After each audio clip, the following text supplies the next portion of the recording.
Good evening, everyone. Welcome to Otter Point Streaming at Hollenbeck's Q Club here in Sussex Bowl in Sussex, Wisconsin.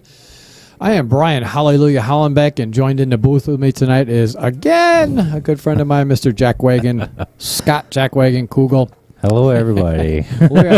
we are live, and Jeff's out there dancing right now. Yeah, they're all pumped up. All right, so we were supposed to have a border battle today. Two Wisconsin players against two Illinois players. We had two Wisconsin players. Will you relax? Relax. No. Jesus, they're like... They're anxious to go. No. So we had two Wisconsin players, Kim and Kirk Bussan, were supposed to play Luis Carrion and Matt Bonget? I'm not quite sure. Yeah, I'm not sure, actually. Yeah. Bonget or whatever it is. But apparently last minute they had something. One of them had something come up. So unfortunately, we are not having a border battle today, but we had two individuals step in and actually stepped in for the challenge, and that's our own Mr. Jeff Downtown Hook the Prick Brown and Mr. Dan Ramstack. Dan Pimptastic, yeah. Dan Pimptastic Ramstack. Yeah. So they have stepped up to the plate and said, you know what, we're going to challenge them. So this is a Scotch doubles alternate break. I think it's one. They decided one coach. I think they decided one coach per rack, and it is 8-ball. I think they kept it at the $1,000 in the middle. Yeah, I'm not sure what they actually decided on that. I'm pretty sure. I know Dan's like, yeah, let's keep it at $1,000. He's a gambler, so I think they kept it at 1,000. But anyway, so we have our teams here. We're going to match up. I tell you, their Fargos are within. Let's see I think they're within. We'll see on the scoreboard here. 1170 for Ramstack and Brown, and 1151 for Kirk and Kim. So pretty much right there. Pretty much right there. And at this point, this level, it's really Fargos don't really matter a whole lot. Yeah, exactly. So I think Kirk and Kim, they play together. Obviously, they're brothers, so they play together pretty often. So I'm not quite sure. I think it's going to be a good. It's going to be a good match here. Yeah, I think so. We'll see how it goes. I haven't seen the Bussan brothers play that much, but I think they do play good. So. All right. Well, now that we've had our face full and talked enough, we're going to get these fine gentlemen on their way. You want to give them the thumbs up and get them going? Go ahead, thumbs up. Go ahead and leg. Start this match. All right. Jeff said, "All right, you're up. So get your butt off the." All right. Handshake, and they are ready to leg. And Jeff said to Dan, "You better get it to the end rail." So we have Kirk legging and Rams. Dan. Yep. Kirk. And, I'll tell you what, that was a good leg by both players, but Kirk got it. Yeah, within a half an inch of that head rail. It is Kirk and Kim. They're going to start off breaking, alternate break format, and 8-ball. 8-ball. Race to 10 on this fine evening.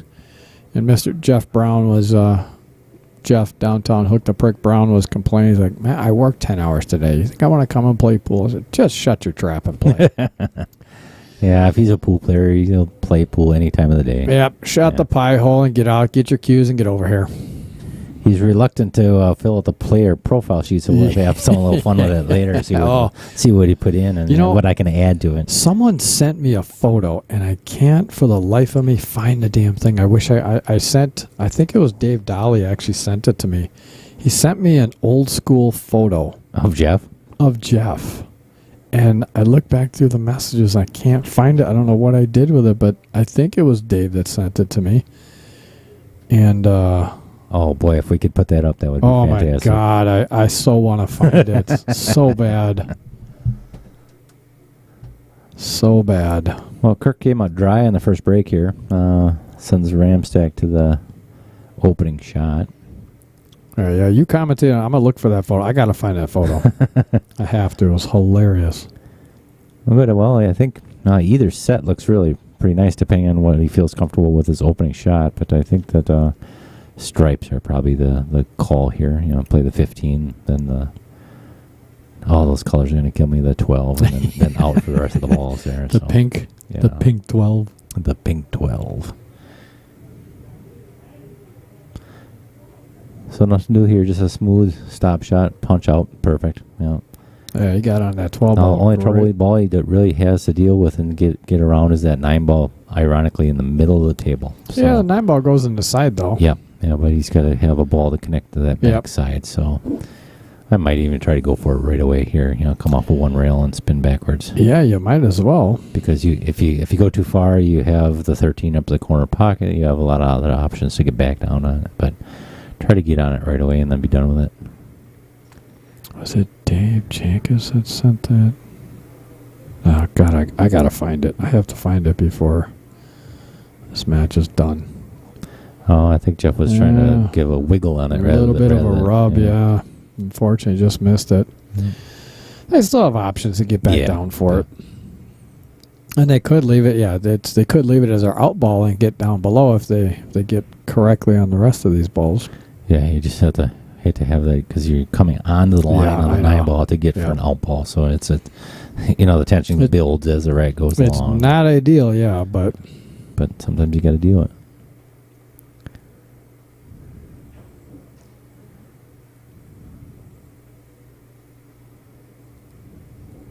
Oh, Dan, get a little tighter than you wanted to as far as straight. A little straight too. Jeff is calling the official first timeout for position play.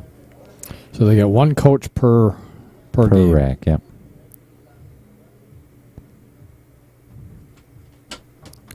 So they're going to certainly understand what's going on.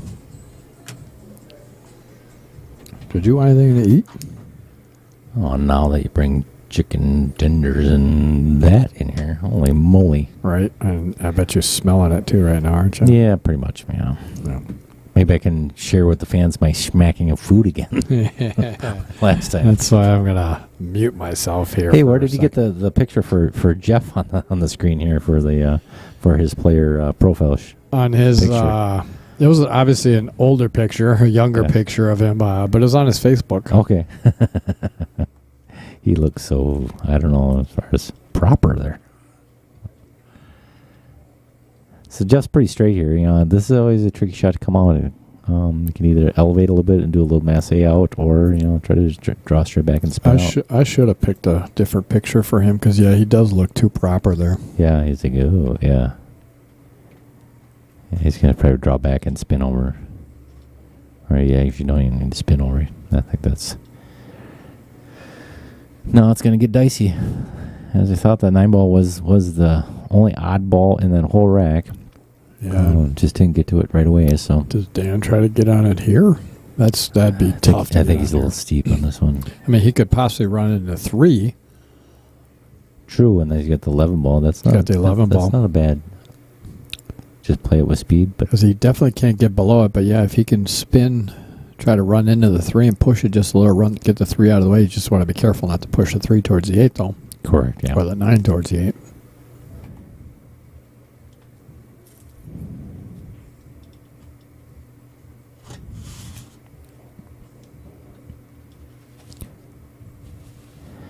All right, we have Preston.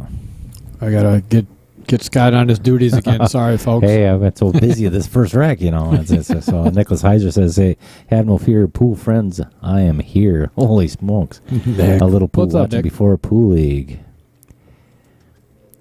When Preston says, "Hey, Brian, who ended up winning the match between Bill Larson, Dan Ramstack?" And Bill won last night, 9-6. 9-6. Bill played pretty strong. Dan just did not have a good night. Just he hit the ball good, but he just was getting some bad rolls.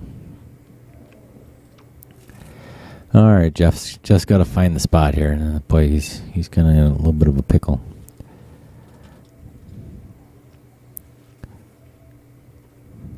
Yeah, the only thing I really see, I don't like spinning down below because you might get a bad angle. He could get down below it, but why not just maybe try to run right into the 3 ball? Coming off, then just try to make something happen there. Come across it. It's probably not a bad shot. I may be inclined to draw 3 rails underneath it, come underneath the 8 ball, but that's just personal preference.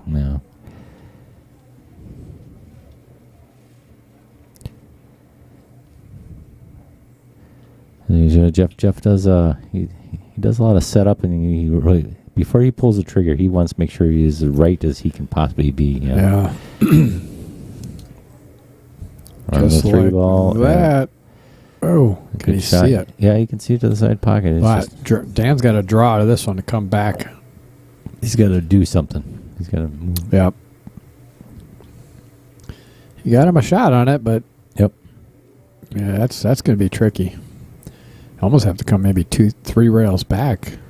Draw, come towards the pocket, come out 3 rails. I think he's got a good center ball stun shot and come back up table. That he's got enough angle. Yeah, you can see more of it than I can. Yeah, so. from the monitor doesn't give it. No.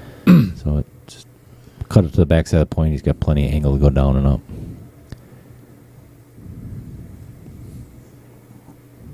Speaking of that, let me get just like that. Get up. Yeah. Yep. But you gotta kind of whack it because you know you're not gonna have a lot of speed coming off of that ball.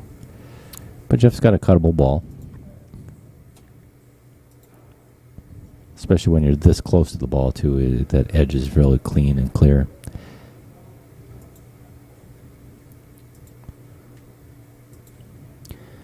Doggone it. Should I message if Michelle is listening to the stream? Can I say, hey, yeah, give me exactly what Brian got? Yep. She's probably listening to it. All right.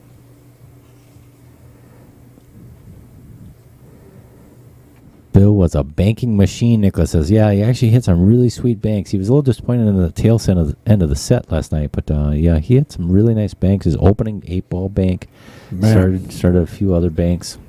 He was banking the hell out of the balls last night. But he was delivering the cue really well all night last night. He wasn't hesitating. He was hitting the ball. I don't think he wishy-washied anything. He just hit the ball and missed a couple balls. Overcut to the... Well, he left the Bussan brothers a lot of trouble. Jeff asks, how do you overcut it? I said, well, just like that. Yep, just like that, Jeff. Yeah, it's kind of messed up their... they're in a tough spot here. Yeah, they are. They're a real tough spot. Because with that ball being deep in the pocket like that, it's really hard to play it safe here.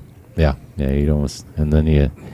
Leave him the long rail, or leave him a short rail, 1 rail kick up there. It's a huge ball, especially where it's sitting.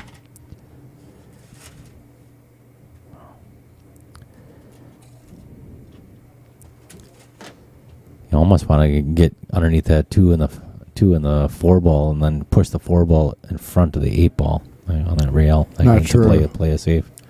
Looks like Michelle might be just turning on her phone now, so we might have to mention again about. Yeah, Michelle, if you're listening, exactly what Brian had. 2 chicken tender thingamabobbers. Oh, he didn't want to push that 7 down towards the 8. Garlic. Oh, it's even worse. Ouch. Look, did she get it? She's smiling over there. So I don't know. I don't know if she's listening or not. Oh, she's asking me what kind of sauce. What kind of sauce? Oh, ranch is perfect. Thank you. Okay, so apparently she is listening. Or the food just perfect. Yeah. Kirk and Kim have a little tough spot here. It's really especially pushing that 7 ball down there made it even tougher. But actually, even play it safe right on the 1 ball. That should do it for that game. That should be the end of that one. All right. Well, I'm not going to commentate a curse unless I gave it to him. They're wondering whose shot is it. Oh, did they? Oh, they're got to put the ball in. They're going to make him shoot it. And Jeff's already looking at how do I work this damn thing. All right. All right, there it is. 1-0. 1-0, race to 10. Dan and Jeff take a 1-game lead.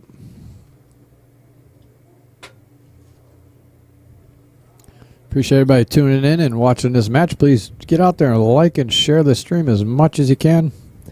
Appreciate it every time you do. Also, if you're not on YouTube yet, please get over to YouTube and hit that subscribe button for us. It's a simple little gesture for us. We certainly appreciate it. And the more you like the stream, the more it gets higher on the food chain. So I appreciate everybody liking it and sharing it. Thanks again for tuning in. This should be a very good match for you guys to be watching. I love how clear it is, coming across. And you said that YouTube has the option to go to high definition, correct? You can. Yep, because then you'll see exactly how this is. Supposedly Facebook says that they are, but the quality is just not as good as YouTube. But that's the thing, is some people don't understand. When you're on YouTube, make sure you click on the little cog down on the bottom and make sure you're on high def. Because if you're not on high def, put it over on high def and you'll be like, holy cow, that looks cool. All right, Jeff to break, alternate break format. Head ball break, and one wiggled in. It was hanging up there for a little bit, but and the stripes are looking decent, except for that 12 ball. Yep, except for the 12 ball. I think that 14's that 14-10 combo. He could get that. Yeah, oh yeah. Man, if he could get on that 12 right now, take the 9, get up for the 12 on the side. Yeah, and you can even pull back in for the corner too. Yeah, we'll go down the corner past the 10 there. Yeah, so. And solid's actually, see the 5 ball is. 5 ball is just in a bit. If the 5 ball wasn't in that spot, the solid would be absolutely phenomenal as well. But yeah, the bank on the 12 isn't all that bad either. But if you miss the bank, you're selling out the rack.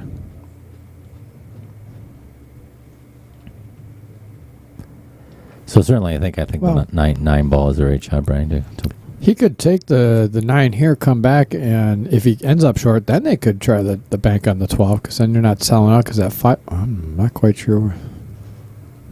How does that 12 ball go past the 2 ball that we're not seeing? It might. Hold on a second. No. Just looking at this angle here, it definitely doesn't go. No. Get short side underneath it, or, I think Dan was looking at play at this 13 ball and come around and maybe wiggle that 5 ball out of there so they don't have to play a combination. But again, you just got to be careful. Yeah, you don't want to move them too much, just so. I think they're playing the combo now. He's on the 14. Yep, he's literally on the 14. And on top of it, it's just was he trying to get maybe on the 11? Not quite sure.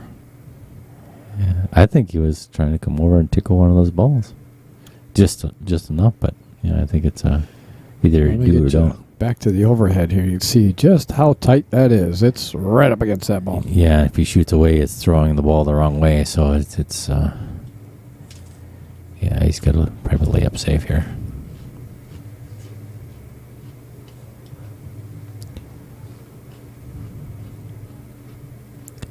So everybody so far is on YouTube. Perfect. And the bad part about this is, well, he's doing the right thing, because if he did try to take that 14, he's opening up the 5 ball, and then it's pretty much an open rack. So that's a good shot. Yeah. I mean, make him beat the 12 ball out of there, and now you just make him do something. Don't open it up for him.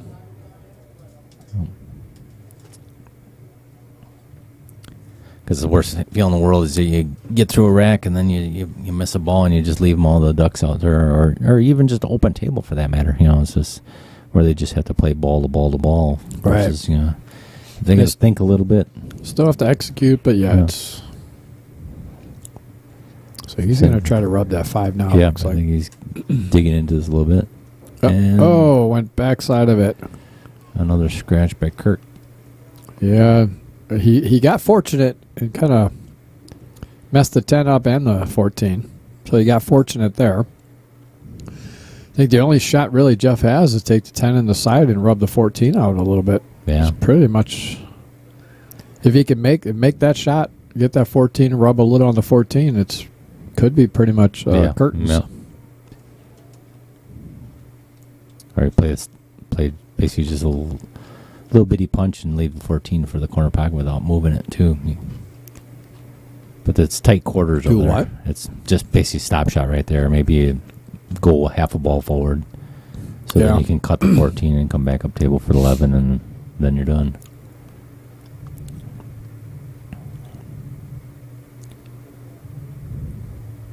Yep, that's what he's looking at. Yeah, if he could, but I like what you're talking about. Just stop shot it right there, because then you got the angle on the 14 to come naturally for the 11. Yeah.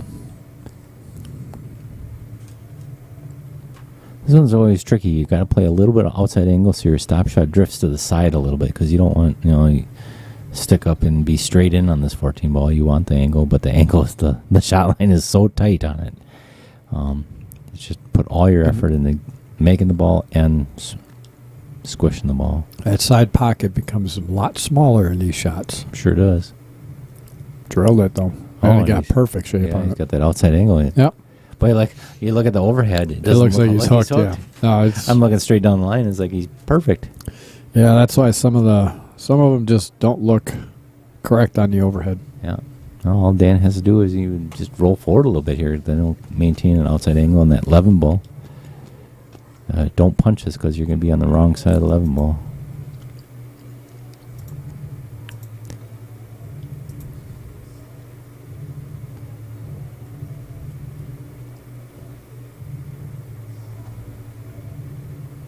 That's a good shot, Dan. He's got a nice outside angle to come back with a 13. 13, 12. Overhead. Same ball. Yeah, right? That's the 12. Don Fogel's in the house. Hey, Don. Hey, Don.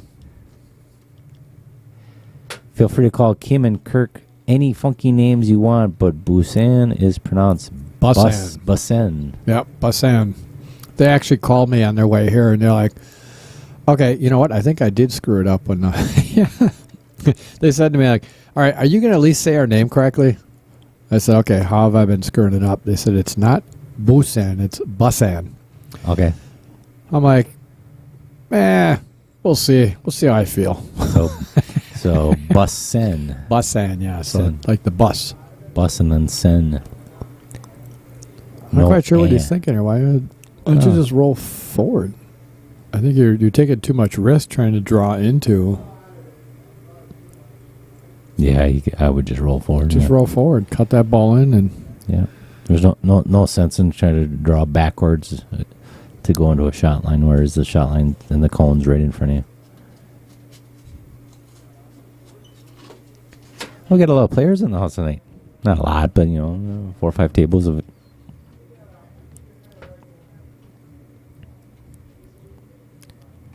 Yeah, we got LMT over on table 4. LMT, yes. Little Mark Topple. And we got Pete Hurd and Gray Seach over on table 6 over there. Oh, great. Oh, yeah. Okay. Yeah, I didn't know who he was last time, too, and then someone pointed out. Well, it's funny. Michelle and I went to dinner with Josh when he was in town. Okay. Sure. When he was staying with me. Sure. We ended up going to the Chancery. I think it was for, I forgot what the hell it was. Maybe Mother's Day, I think it was. Is the Chancery still open, or is it down in Mequon? Oh, in Mequon, that one's still open, yeah. And we walk in, and right away Josh stops by a booth that we walked right past and was saying hi to this guy. And he was there with his wife and his I think he has one kid, his wife and kid. And he's like, that was Gray Seach. I'm like, okay. Who's that? I guess he plays down the east side quite a bit. But he's like, oh, you don't know Seach Q's? And I said, I've heard of them, but I don't know too much about them. Yeah, his father makes them, yeah. Yeah. There you go. That's a shot. I like that shot right there. Yeah. Now, it's a little bit of a cut for Dan, but he should be able to do just fine with it. You don't really have to do anything. It's just a center ball. You're not going to even hit that 6 ball because it's a little thin. Just play speed. Yeah. I mean, even if he does, he's going to hit the bottom side of the 6. Will push it towards the 1 and 2 and still have a shot on the 8. But he would like to, I'm assuming he would like, because that's a pretty clean pocket. Let's look at the other view. It looks like that 8 ball goes pretty clean. As soon as Dan gets his nugget out of the way. No, we'll have to do it afterwards. His noodle? His noodle, his backwards hat noodle. He's loading up on a lot of inside English on this ball for some reason. Yeah. Oh, yeah, he is. He doesn't want to spin it too much. If anything, he's worried about it. He could put outside English on and come between the 2 and the... And he overcut it with... Yeah. Well, so he's got the shot on the 8. looking at this angle here, that the pocket looks a little tighter. I mean, obviously it goes, but you'd rather have Be a foot closer. 5-ball not in the way. Yeah, foot closer and a 5-ball not in the way. Yeah, yeah.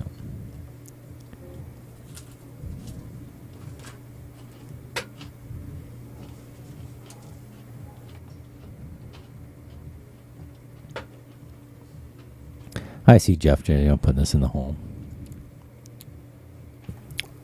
Oh, Commentator curse. Got him.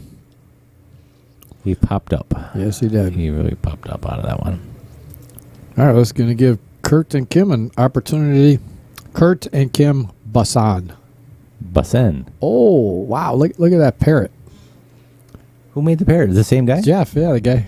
Wow, that's really cool. Look at that thing. Isn't that cool? That is way cool. Wow. Yeah, Jeff Baumgarten plays leagues on Thursday nights here at Sussex. Him and his son Justin and Mike Watson. They were the team that I forgot. I felt so bad. Justin had sent me their roster, and I completely overlooked it and forgot about it. And they showed up the first night of leagues, and I'm like, "Who are you? Who are you?" He's no. like, I sent you my roster, and I'm like, "Did you?" And I looked back at my email, and I'm like, "Oh my god, I felt like such a jerk." So anyway, we just decided, okay, we're going to just share the team, my team and their team, and we'll just alternate weeks. That way we can all get our weeks in, and sure. We'll work it out that way. And they were fine with it. I'm glad it worked out, and I apologize to them. But just like 3 weeks ago, Jeff came up to me and he showed me these pictures of these LED lights that he makes. And he took a sticker of mine for the Outer Point Streaming and made the Outer Point Streaming one, and I was like, wow, it turned out so awesome. And now he just brought in a parrot. It is so cool looking. I wish I had a camera I could zoom over there and show you guys what it looks like. It just looks freaking awesome. It looks like a neon sign, but it's done all done in LEDs. Yeah, they look like the old neons that they used to get, but it's all LEDs. And holy cow, that looks phenomenal. That is really pretty cool.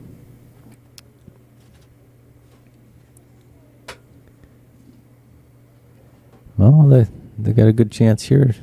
Kind of held up on an awkward angle for him, but yeah, he's not liking that angle on that 4-ball. No. Might as well just at this point just take the 4, and because that 8-ball looms large to try to come back down table. Yeah. Just make the 4-ball and take what you get and try to cut it. But anyway, yeah, Jeff, I mean, I'm going to post some pictures here. I'm going to actually take some pictures the next time. And actually, you know what I might do is I might go take a picture on my phone of the two things, and then I can send it to my email, and I'm going to put it up here on the screen. See how cool these things are. It is really absolutely cool. Actually, Michelle took pictures. Maybe if Michelle's still listening, Michelle, send those pictures to outerpointstreaming@gmail.com.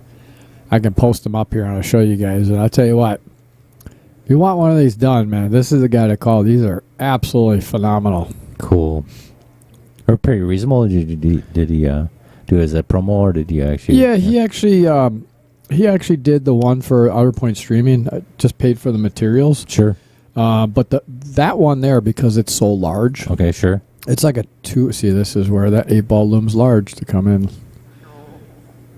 That was a tough angle to get on that. But I'm not sure if he was just trying to think about drawn to the side rail and then come out or not, but. Try to get above it for the cut down, but that's a tough shot.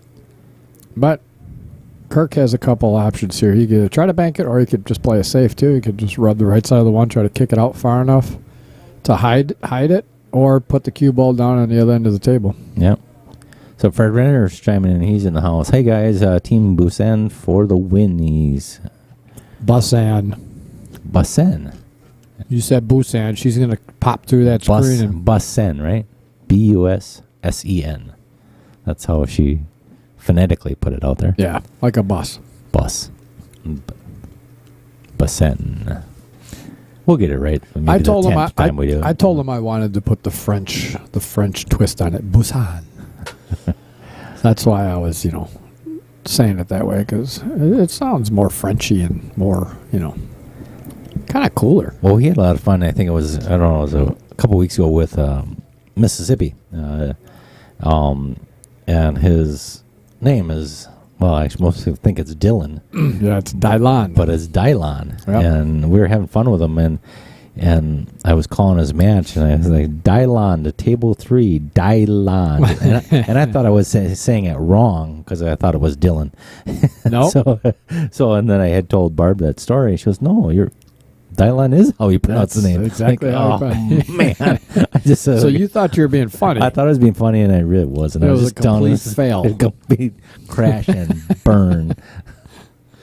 Yeah, what do you think Dan's going to do? He's kind of contemplating here if he's going to go for it, or I don't really see it. I mean, he could safe just hit the left side of the 8 and bring the cue ball over to his side for another bank on the 1 ball. It's a touchy shot, but yeah, absolutely. It's a tough situation. Waiting on the cheese bread. I just sent them to you. Oh. He's got the other ones, but he said they're for sale. And he said he doesn't want them stolen. Should he bring them in or bring them tomorrow? Because he's got to leave. Because if he can come before he leaves tomorrow, bring them tomorrow. Dan played a really nice bank shot Wow. right in the hole. drained it. And actually, that's not a bad spot if he missed the 8 ball. Right. It's kind of a two-way, Yeah, he played that ball good. Let's watch that shot again by Dan. Yeah, there's a highlight reel for you. Just tell him to bring them. Okay. All right. Let's see if he gives him the full applause. Oh, he gave him the full applause. I am a slow learner, but when I do learn... he gave him applause and a quarter.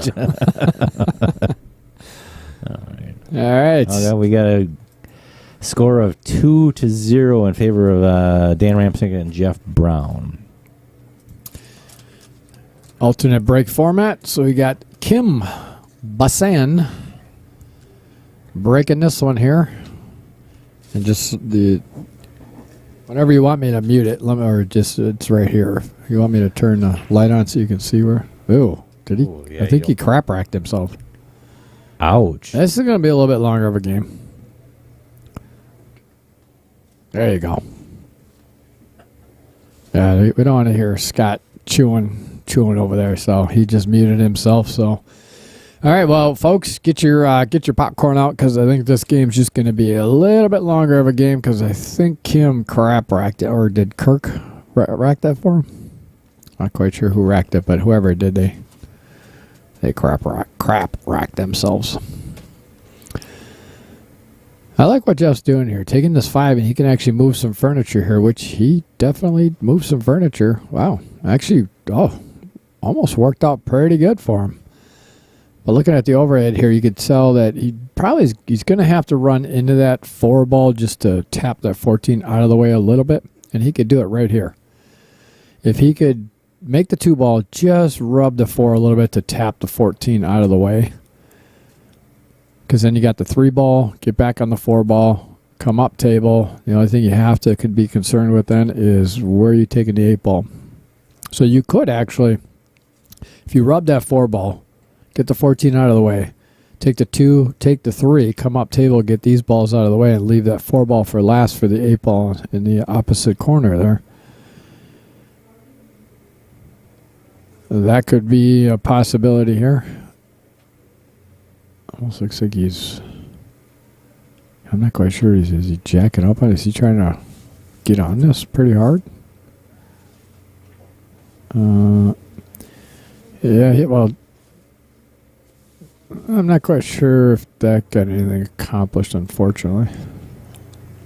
Yeah, it was a tricky shot. I actually even looked at it. You probably should play that one off the rail, and then you can tickle the 5 or 4 a little easier than trying to play a punch forward because it actually grabs and really bends off that shot. Yep. Rodney says Dan and Jeff by 3, maybe 4. He's predicting. What's up, Rodney? Yeah, he predicted last night, and I think he was right on because he said, yep. Bill by 3. Bill by 3. Oh, look at this. Look at this. And, well, what a draw shot. That was one heck of a shot by downtown. Yeah, Hook the downtown Hook the Prick. So let's that shot again by Mr. Downtown Hook the Prick. Look at it. He got a lot of spin on that. That was a great stroke. He would have preferred that 4 ball stay right there, make it, and leave that 4 ball there, but unfortunately it didn't happen. But Oh,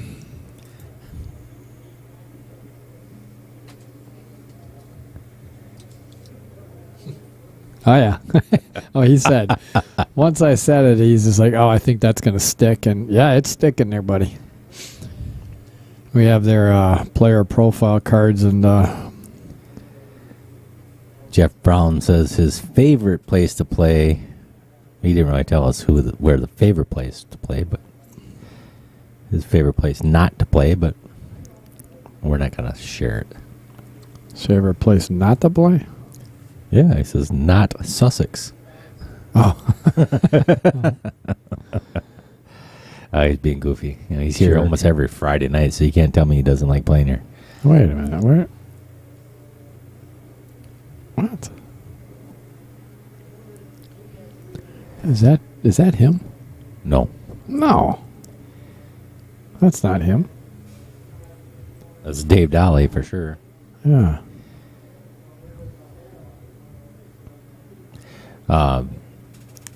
For those people who are listening, like, what are we talking about? Actually, it's Brian's pulling up a photo of an old photo of Dave Dolly, and I'm not sure who else was in the picture. I didn't look at it fast enough, but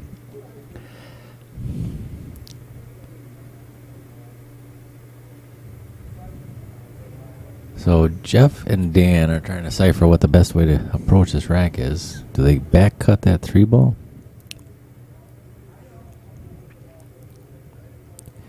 I don't mind back cutting that 3-ball at all, because then it puts you back in line for the one to the same corner pocket that you're shooting that 3-ball to.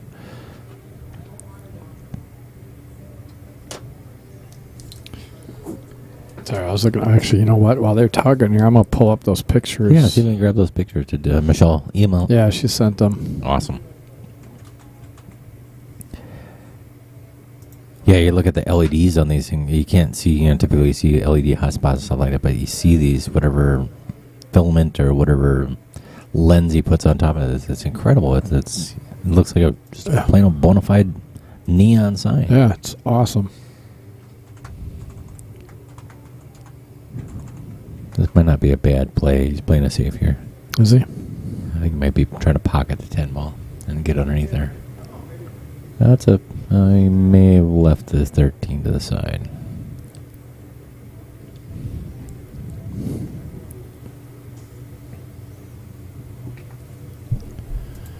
All right, I am going to. Yeah, that's pretty cool. Oh, yeah, he left it.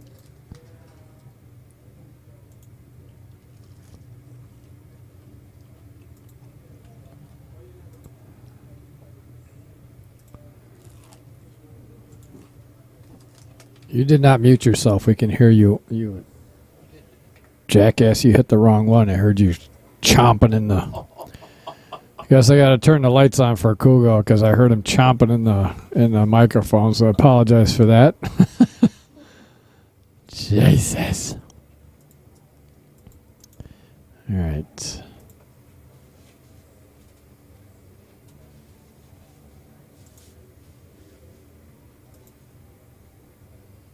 Oh, damn it.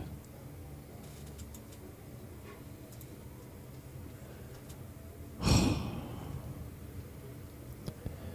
right. Sorry. I'm trying to pull up these photos here, and I hit the wrong copy.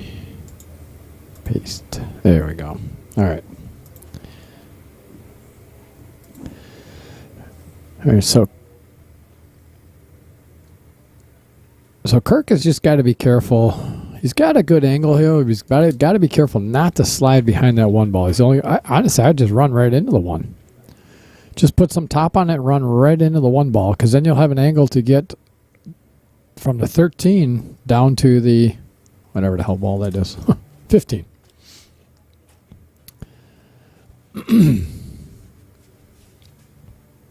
Because I don't think he can actually...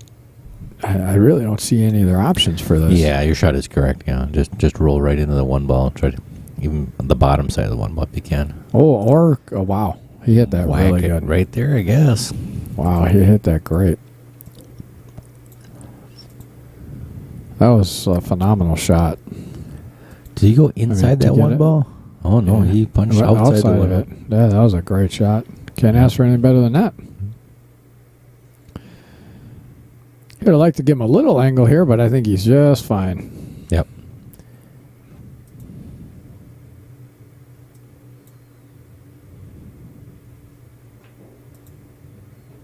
No. Uh-oh, just don't get... Oh, I think he's got it. Yeah, he's got it. that was a good shot. You can see from this angle here, he's got it. I'm looking right down the pipe. He might have to spin it just a tad bit, but not a whole lot. He could actually even, looking right down, he could roll right into it and hit the outer point and still go in. But he's opting to just spin a little. He doesn't need to spin a whole lot, though. Just like that. Just like that, yep. Good shot. That'll get them on the board. If Kim Bussan puts the 8-ball down. What's up? There it is. Yeah. All right, 2-1. Cut it in half. Race to 10. Still got a lot of match yet. Oh, yeah. Alternate break format. So, Dan and... Looks like Dan's going to be breaking, or he's racking for Jeff. I don't know. He put his cue out there. So, looks like Dan will be breaking on this fourth rack here. So, Dan and Jeff have the even number since they lost the leg. And Bussan brothers have the odd numbers. I've been saying their name like that for so long. It's going to be tough for me to stop that, but I'll do it eventually. How about Mark Sobiek's name? You know, funny, I actually got his name pretty quick because I first asked him before I even started to butcher it. I just said, "How do you say your name?" Yeah. And it's an easy name to pronounce, but when you put a silent K in front of it, like, what the? Yep. Yeah. All right, well, Dan hit that break pretty hard, but unfortunately he left quite a bit of a mess here. Fun. The 10 and the 3 are just horrible.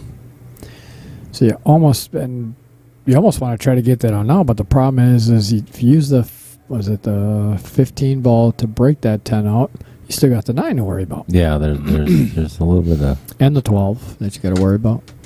So there's... What? Oh.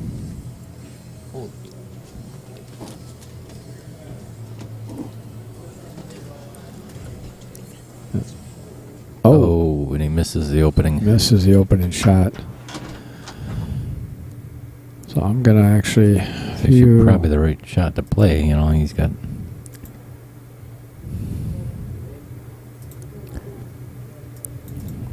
JR is in the house.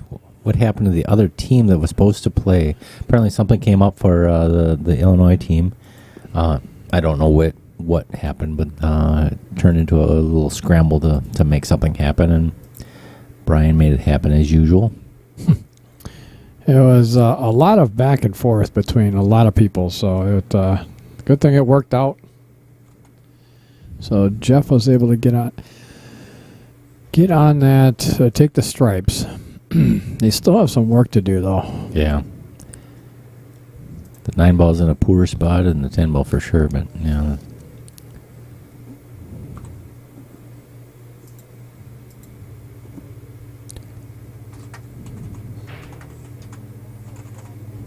I don't know if it even makes sense to even try to run this rack out. Try to play into a nice safe. Hook them up hard. So, Brian, yes, he put them up the ringers against the ringers. No, it was funny because we were discussing it, and right away Dan was like, or Jeff, I called up Jeff. He's like, well, how about me and Kugel play him? I was, yeah, chances are they're probably not going to go for that.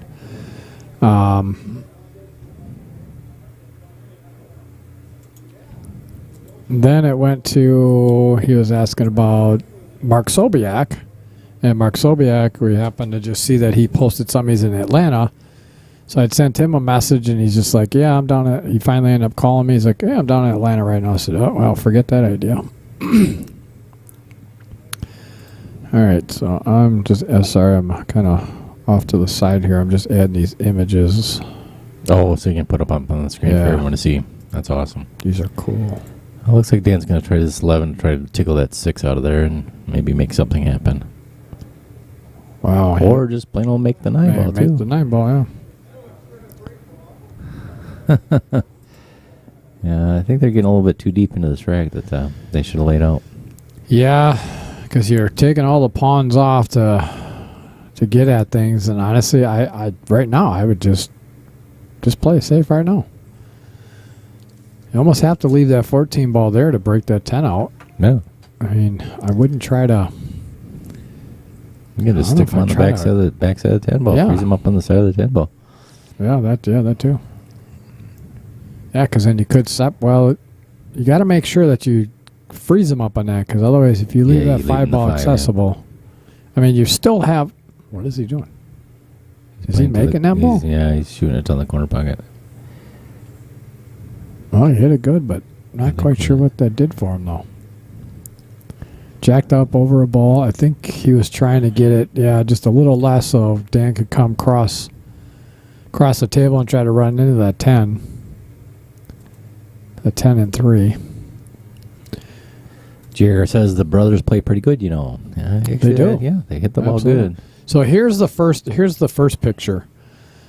Now, doesn't that look like one of the old Neon signs, lights? yep. And this is actually just all LED. That's the first. He just made that the other day, and I'm like, damn, that is cool.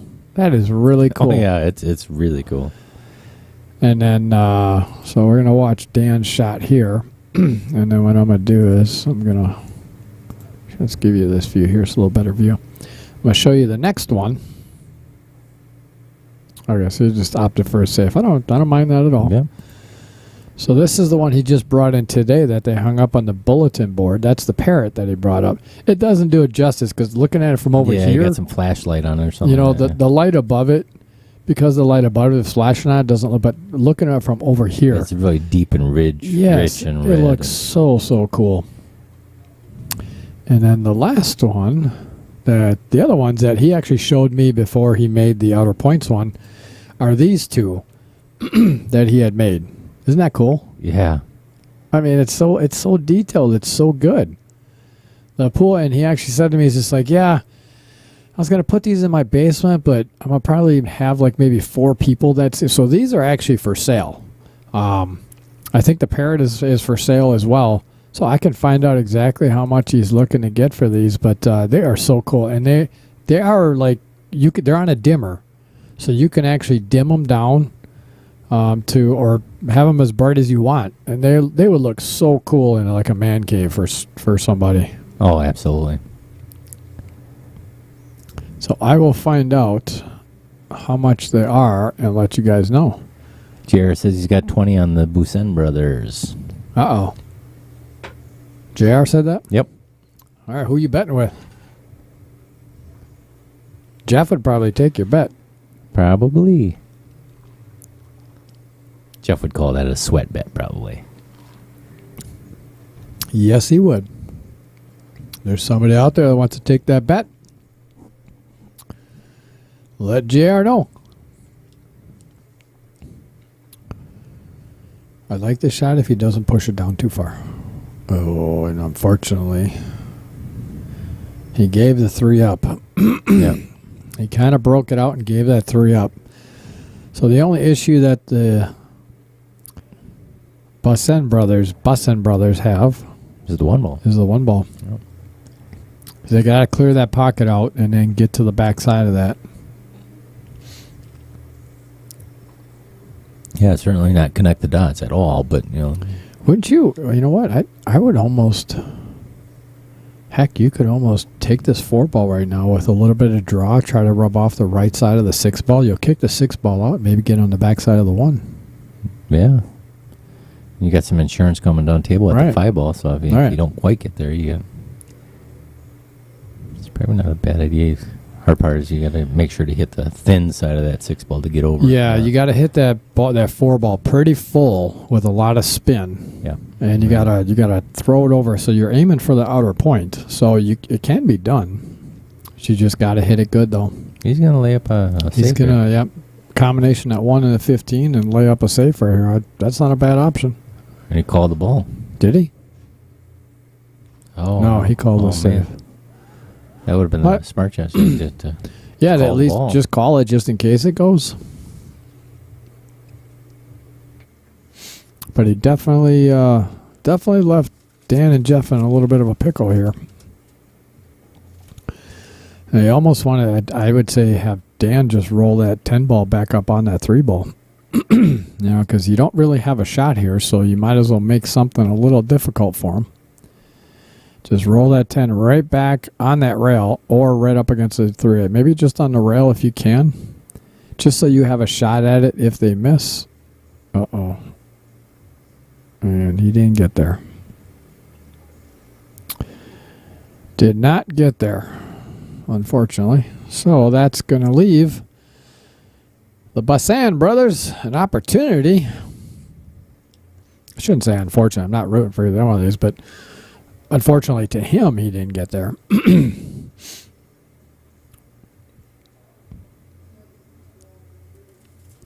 Definitely like him getting this 3 ball out of here, whether it's opposite corner. I mean, he's far enough off the rail where I think that ball should. Oh yeah, looking at this, yeah, that ball goes. You drive a truck down there.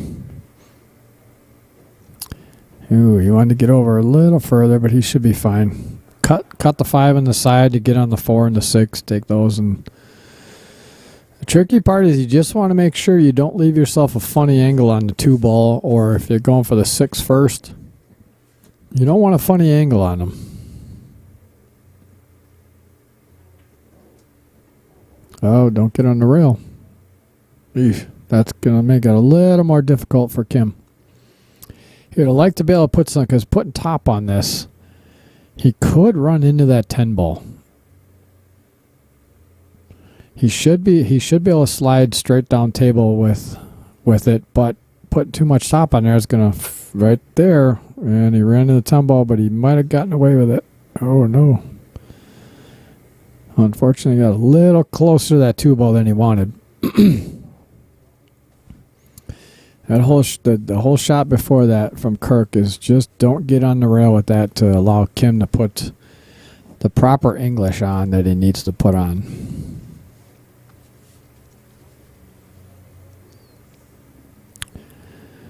So Kirk has a dilemma here. Sorry, JR. I was eating a bite of garlic bread. Been slacking on my duties. Play the 1 and make the 15. Yep, you're right. So you saw right through. Actually, even call the 1, right? Sky was busy shoving his face, so we got to give him a little bit of leeway there. I got to work on my girlish figure. I know. My trans slender figure.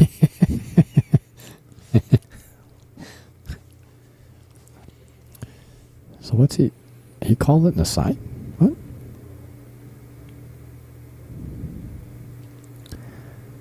What? Is he thinking about back cutting it at the 2 ball and He where the pointed cue to ball? I thought he pointed to the side, but I don't see.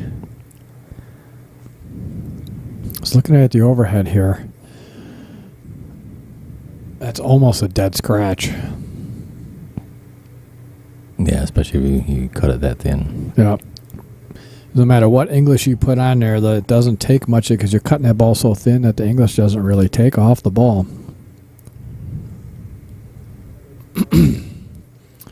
I think he's possibly opting to try to play a safe, I'm thinking maybe. Yeah, and if he can, So- kind of where he's pointing there, just focus on cue ball only. Don't worry about the object ball. Right. Just get the cue ball over there. Yeah, look at how it's going to carry him off that 2 ball. And the spin you need to put on, you just can't hit it too hard. Or so he's calling the 5 ball. He's cutting the 5 ball in the side. 7 ball. Oh, 7. Yeah. Is it? Yeah, it's a brown turtle. Oh, yeah. Wow. Oh, Hit it good. yeah, absolutely. Or just come 2 rows across and you're in good shape. Yep. All you got to do is concentrate on making this ball. Making this ball pocket speed will bring you 2 rails right back. Very Right back inside. to Plus 8 in the side. Check your email, I got better pictures. Oh, just. Oh, Well, he got far enough away from it where it should be okay. JR says his bet was with you, Brian. Oh. I don't take bets on the matches I'm commentating on, or I.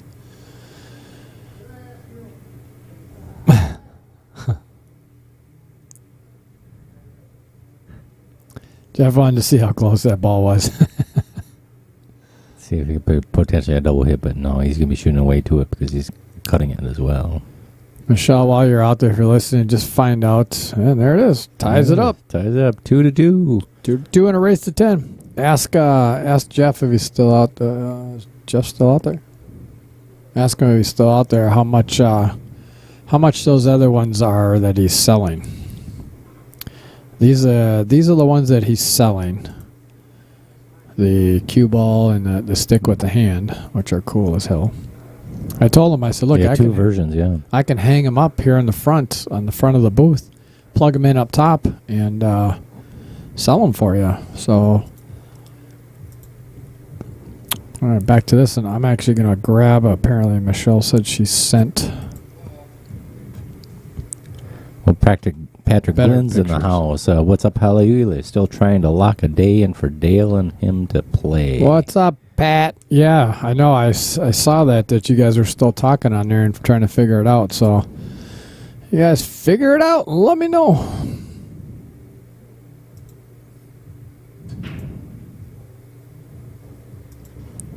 Well, Kirk really got into that rack, and boy, what a nice looking break.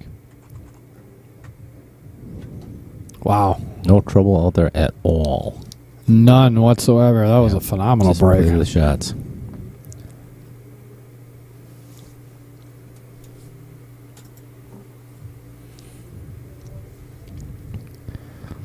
With a 10 to 13, 11, 15, 12 out. Oh, really? Uh-oh. I don't know if he's got that or not. It's hard to see from here. By hold on, let me Kirk's go through. reaction is no, he does not have that 13 on the side. Oh, there's a better picture of the... Oh, that's great. Look at the color. Yeah, that looks fantastic.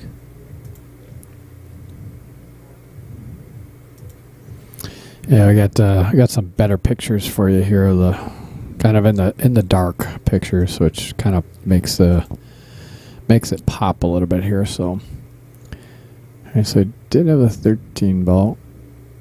Or not the 13. What was that? Whatever. Yeah, the 15. 15 ball. So now they can play 13, 11, Yep. 12, and yeah, maybe they'll play the other way. He's dead set on trying to play that 13 on the side, I guess. Oh, he went Same that side way. he was going at, I guess. Well, that'll work. Yep. That'll definitely work.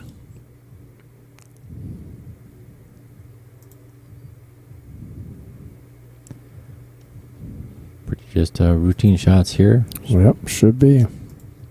Stay up the rail a little bit so you're comfortable on the 8 ball. If you got to punch a little bit, punch it. You're nice and close to it, so the accuracy is pretty solid.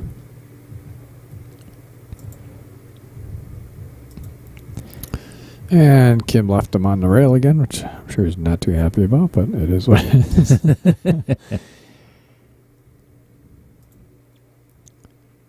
And there it is. Easy peasy. First dish. Oh, it was a dish, wasn't it? First dish of Yeah. the match. Yeah. So Patrick says, I suggested the 35th since they are busy every other day. We suggested get a rise out of them. Brian. GR says, hurry up, Brian, before they win. LOL. Hurry up before they win. He wants that bet. That $20 sweat bet. Oh, yeah. Told you. Unfortunately, I have never bet on Any of the matches? on any of the matches.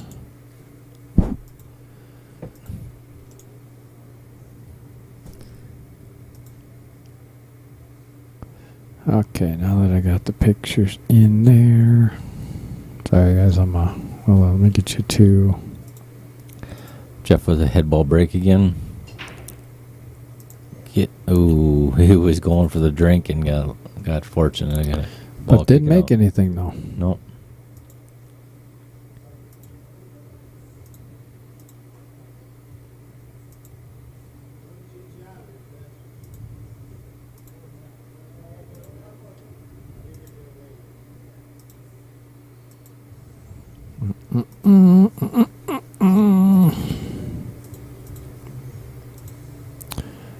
Okay, so here's a better. Actually, I'm gonna wait till Kirk spun that one around to get good position on that 12 ball. Yeah, stripes certainly were the play. Absolutely. So the only thing I have to really bother, I get that 11 and 13, and then use that 9 to get on that 10, because that 11 and 13 could get tricky, especially if you use the 9 to run in the 10 and something runs in front of those balls. Yep. I wonder if he's got the 11 through that window. He's got the 11 through the window, yep. Looking right at it. But he's taking a 13 first. Oh, no. Psych.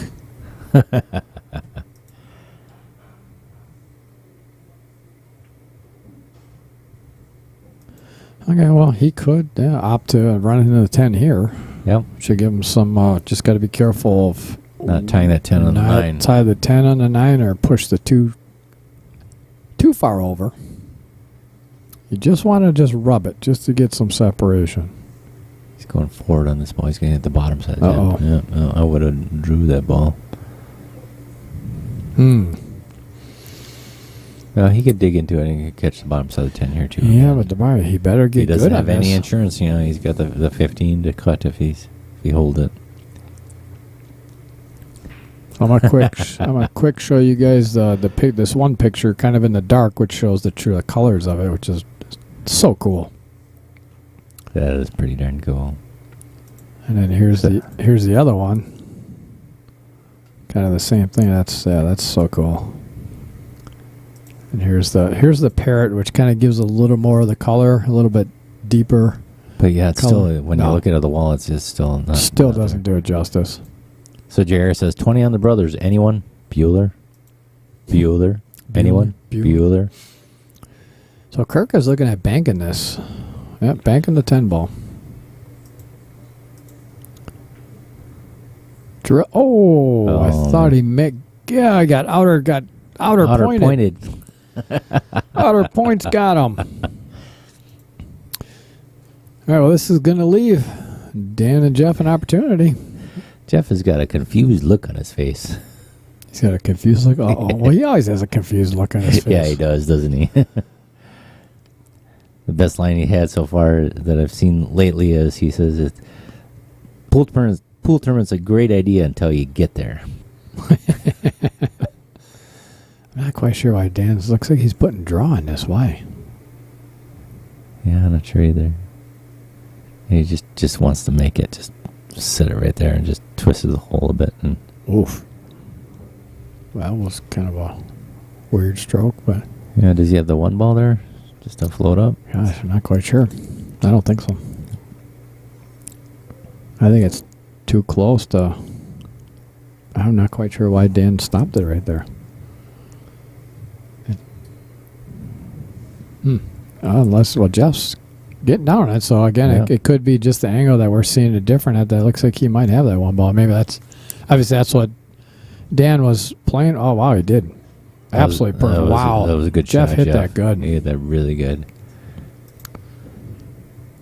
Let's watch that shot again by Jeff. Hey, JR, your comments are coming like a little bit too late. Or actually, maybe I'm a little bit too late.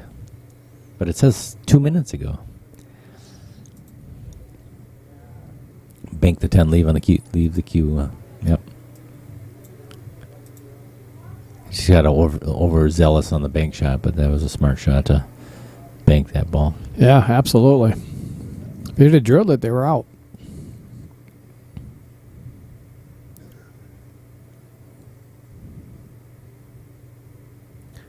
So let's see if Dan and Jeff can convert this and actually get back to square one again. I think Jeff told him come around for the 6 ball or the 7 ball, either one. Yep. Yeah. I like that. I would have rather come out for the 6 ball. Correct. Yeah, you play to the outer ball Yeah. before you play the inner ball for sure. Either one works, but my preference is you come out for that outer ball because then, you got options to play either or the other ones. And now you're fixated about getting back to that ball again. Yeah. Yep, which is a little bit tougher. But they should they should be able to yeah. convert this. And I don't know, looking at from ball this, does that clear? 8 ball go past? It's close. It's I think it does. Yeah.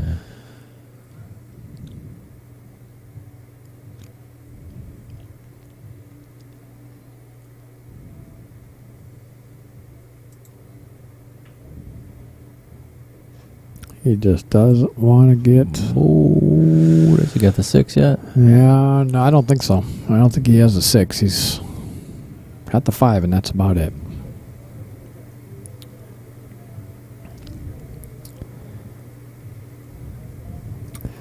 And you don't really want to play around too much here. I mean, he could try to go 3 rails. It's there. Yeah, yeah. The 3 rails is there. Yeah, and the window between the 8 and the 15 was just looking at it. Because the angle you're coming off with this 5 ball, as long as you hit that second diamond, you're going to follow the second diamond all the way around and come back up, straight up the table. So VPS Schroeder, Vince Schroeder's in the house. Schrader, what's up, Vince? Jeff does know how to play Scotch doubles after all. You wouldn't have known it when he was playing with me. Oh, really? Oh, my goodness. We played against Vince and Jim, and they just racked it because, boy, Jeff was just leaving me crap left and right. Oh, Why is he jacking up? There's no reason to jack up. Yeah. This is a perfect angle. Actually, center ball looks like the tangent line. It's going right to the second diamond. Yeah, it's going second right diamond. to the second diamond. to the second diamond. Yeah, it's perfect. He's going to you can't put too much top on this because you're going to change the tangent line and, well, he hit it where he needed to, but he hit it a little bit too hard. Yep. And you see how he put so much spin on that. He changed the tangent line where it almost hit the 9, and almost hit the 8. Yeah, If you just coming hit down into the ball. Yeah, and you put top on it, it's going to make it roll faster and more. If he would have just put center ball, hit at that speed, center ball, he would have been absolutely perfect. So Dan's got to beat the scratch here. Yeah, he's going to have to. That's going to be tough being on the rail. Yeah. So even if he does beat the scratch, I don't see him. He's going to go around the 8 ball. And the only chance he has is to run into the 8 ball and run it into the 9 ball to have a shot. If he catches below the bottom outer point, he may come just underneath the 8 ball to play it up the corner pocket. Yeah, but he's got to cut this so much. He's got to hit it so hard, though. Yeah. I don't see him holding it for that. Unless I'm not seeing... God, that just looks like such a cut that he's got to hit that so hard. Wow, and how did he hit it? He actually really came good. around. Came Came around for all it. the way around it. Yep, and rubbed it a little bit, too, on the way through. Yep. Michelle says, check your phone, Brian. Maybe there's another picture. I'm getting.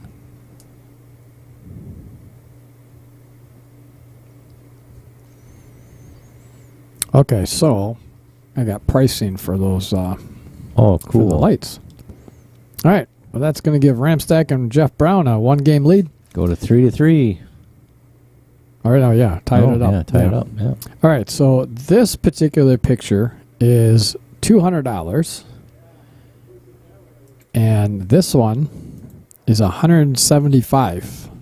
Because obviously there's a few less LEDs in here compared to this one here with the detail of the hand. So this one, God, that is so cool. It's just like I envision this man cave down in my basement when I eventually have one.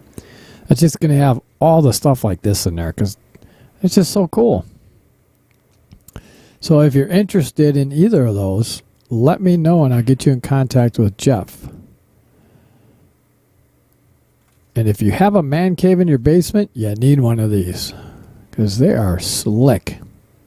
And you can dim them down. You can go as bright as you want or as low as you want. So if you want to set the ambiance in your room, you can do that. So let me know if anybody is interested. Again, I want to thank everybody for tuning in to Outer Point Streaming here at Hollenbeck's Q Club here in Sussex Bowl in Sussex, Wisconsin. We are here for a money match, Scotch doubles, race to 10 with 1,000 Monopoly dollars in the middle. I am Brian Hallelujah Hollenbeck, and in the booth with me is a good friend of mine, Mr. Scott Jackwagon Kugel, eating his dinner. It's pretty tasty. Oh, yeah, it is. Real tasty. I like that shot by Kirk. It freed up that four ball. Just put Kim over a ball here, but if he can make this one, which he drill. Oh my God, the Outer Point's got to be. I thought he drilled it. I literally was saying he. Jeff is reminding us Outer Points. He's got. Jeff looked at it, laughed at us, and pointed to it and said, "Outer Points."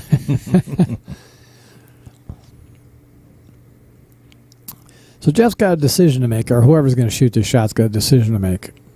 Would you come off the rail, rub that 6 to get that 6 ball out of there? Absolutely. That's the shot to play. To me, that'd be the shot. Because then the line that you would have off of taking that shot would almost get you over on that 10 ball, and that 10 ball would go then. Get that 10 ball out of there.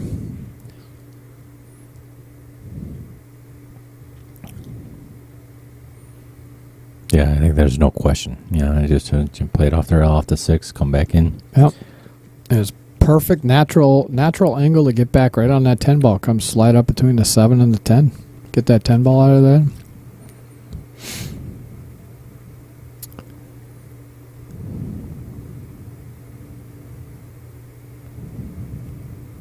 Looks like he's putting draw on it, though. Well, he did come off it a little bit, but he didn't come off it enough. So now they got some work to do. I think the only thing we really have is leave the 10 ball for last and try to bank it. I mean, it doesn't go up, and I wonder if it go off the one on the side. Yeah, but if you get perfect underneath it. Yeah, you'd have to get absolutely perfect on it. Yeah. The one ball was a little farther down table. It'd be a lot easier shot, but that's so far off the rail and so it's above the pocket, so it's a little tougher shot than you think. Heck, Jeff could actually here, if he puts a lot of inside spin on this 12. Oh, so he went, okay, so he took the 13 first.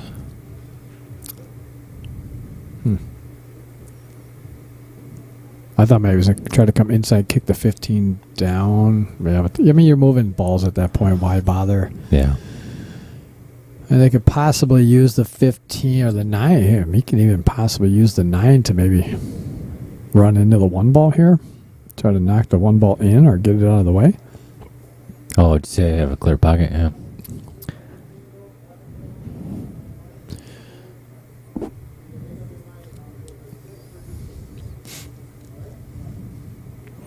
Yeah, I particularly like, getting down for the 10 and just banking the 8. Yeah, it's... Just get a good line on it, play a rolling bank, just hit it center pocket and be done. So I think Dan's going to try to run it into the 6 ball right here, it looks like. So that's what they look like they were talking. Actually, we would move the 8 here, probably more than the 6. Yeah, you can't... That 2 ball's in the way to get on the 6. Yeah, so you drag down and you're spinning down to the short rail below the 8 and the 6 there, and then come into the 8 ball. That's not a half bad shot. No. And the only other option you have, which is a very small window, is to put a ton of left on that with a little bit of draw. Try to just miss the 5 ball, come in between the 5 and 2 and come off the short rail and knock the 6 back up. But then if you get stuck, if you hit the 6 and you hit it solid, you're sticking yourself behind the 8 ball. Yeah. Then you have a bank on the 10 and that's about it. And hopefully you don't kick the 6 ball in the way of the 10. Yeah. So I think they're looking at... move the 8.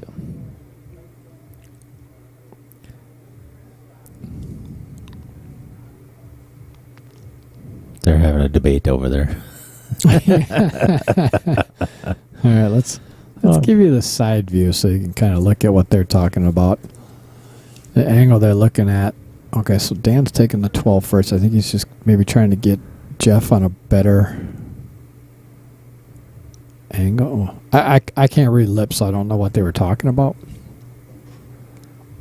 You might have been trying to pull that 12 out of there just so the 15 is a better insurance ball. It's clearer to the pocket, maybe. I don't know. So it looks like Jeff is trying to. I'll give you a picture of the overhead here. He's angling it towards the 8-ball, so it looks like they're trying to get on and bump that 8-ball, but I think that's you're asking for too much there. Yeah. It's a pretty easy bank. It's off the rail. Yeah, it's just pretty much get on that. Worry about getting on that 10-ball, and bank the 8-ball. I know it's a tight window for the 10-ball, but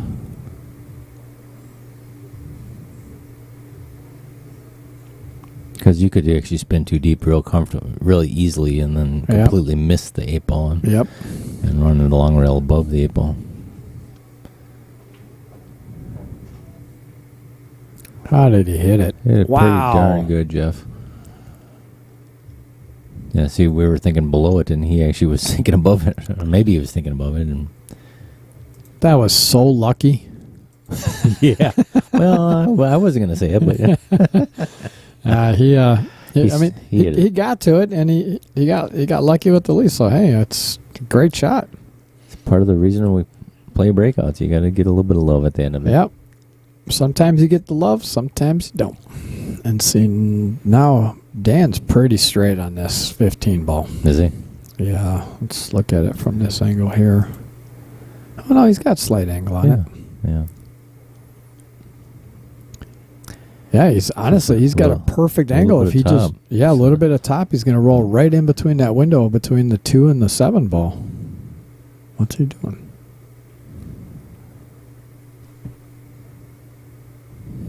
He was actually thinking about banking the 10 ball. He's got a perfect angle.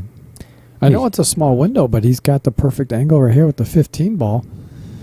I think even if you just roll up, come off the short rail. Yeah. Just a little bit. Yeah, just as long as you got your speed. And I don't see this. And Jeff's got to play a good shot on the 10 ball for sure, but. Yeah, but you're giving yourself a chance. I know that 10 ball bank could possibly, it's a bigger pocket with that one there, but if you hit the one and it pushes it up by the 15, a good chance hooking yourself on that. Michelle says, check your outer points, different parrots.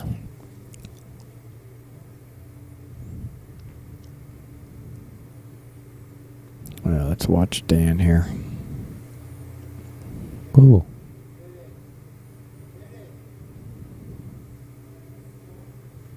I don't even think did he get the leave on it? Yeah, I'm not sure. He just got to the rail. Yeah, it looks like he might have had the window there. Yeah. Yeah, I left a pretty open table here for these guys.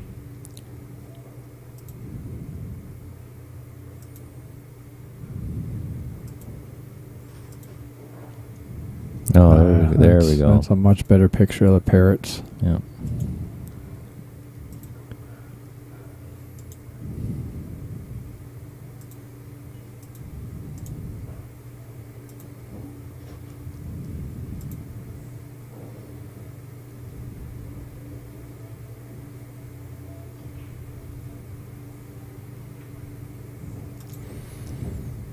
Well, I don't see him having a problem running the rest of this rack. Yeah, it's kind of just play ball to ball. There's nothing complicated about it.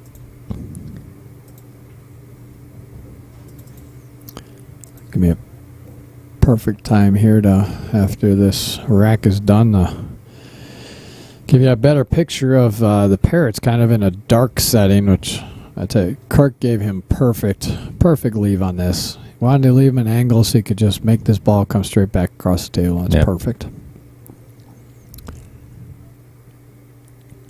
And he does just that.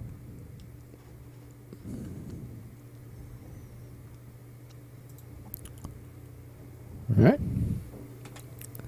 4-3, 1 game lead for Kirk and Kim. And here's a better picture of the parrots.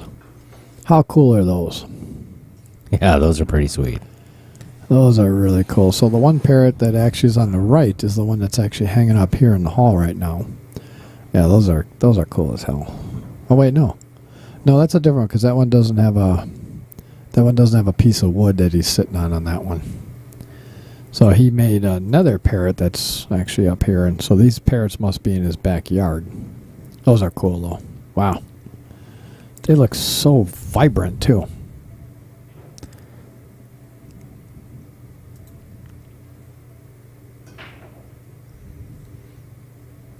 All right, Dan the break makes Okay. one stripe. Squatted the cue ball pretty good. Yeah.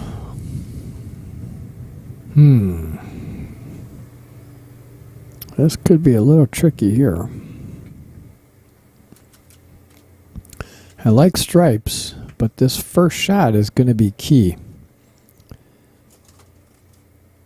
As he can't really take the... I don't know what the hell, he's standing right in front of me so I can't see what ball that is. 15 ball. So you can't really take that 15 ball and make it without hitting the 9. If he hits the 9, he's going to push it down towards the 2 and tie it up. Combo, he could come off the 9, hit the 9 first with a little bit of speed, carry him into the 15, but then you got to be careful about kicking that 6 down in front of the pocket for the 11. But you want to hit it hard enough to get that 9 out of there, and I don't know if that 13 ball...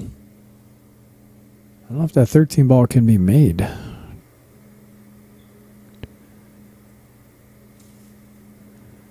I don't see, I mean, if the 9 was a little higher, it could 9-15 combo and then get that 13 ball out by running in a 2, but let's see the way he decides to go with this one. So give you a better angle of what. Okay, just like that. So he came off the 9. That was a good shot. Came off the 9. I think that 13 ball is cleared by this angle here. You can see the 13 ball does go. So he actually cleared things out real nice with that shot. Yeah, that one shot actually opened everything up. Everything up. Yeah. A 13 ball, 10 ball, come up for that 14. The 11 ball is just going to be, it could be the probably, leave that 9 ball maybe for your out ball. So 13, 10, 14, get up for the 11, come down for the 9, and then the 8. 8 in the side. 8 in the side, yeah.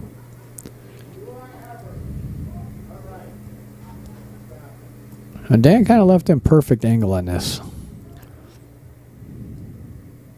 Just make sure you maintain that outside angle towards that 11. Yep.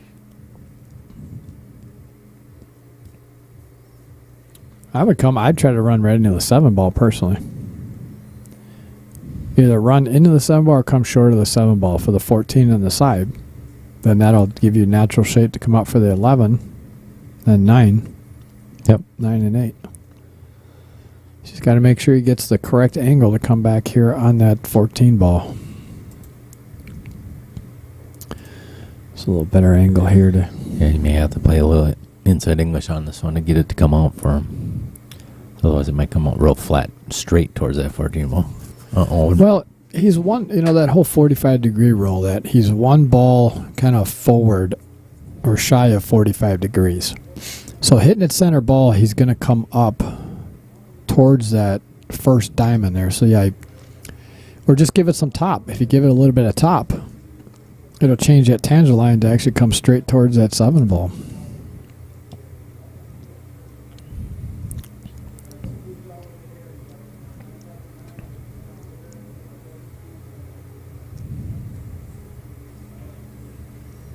So they were discussing the pattern, and that's the pattern they were looking at as far as... Those guys are out of control, man.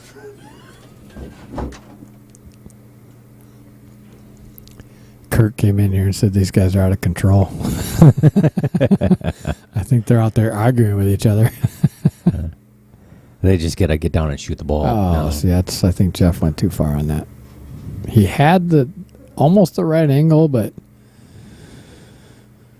he just hit that a little too hard. They still have options here, but that 14 ball is going to loom large right now. Yep. Well, you got to float that 11 ball in and hopefully you can kind of kill the rock before it gets to the 9. Either that, or what do you think about make the 11? It might run right into the 14 ball because it's off the rail a bit. So how he cuts it. Yeah, it's a little thin. Yeah, it's a little thin. Yeah, It's pretty thin. yeah, it's gonna come straight down table.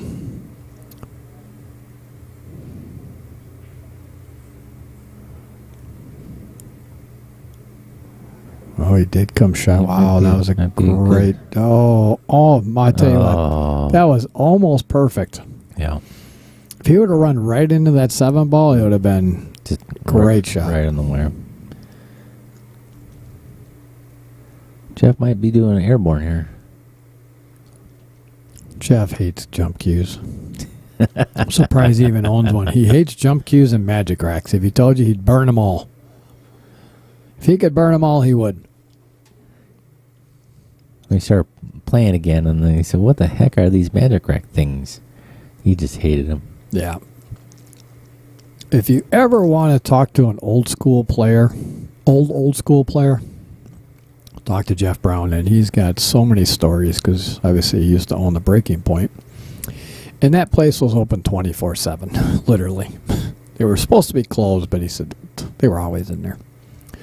So we are going United Flight 101. Airborne. What? What's he laughing about? I don't know, but he's got a goofy, just pump the neighbor's cat look on his face. I think he's the cat, the dog, the chickens, the sheep, everything.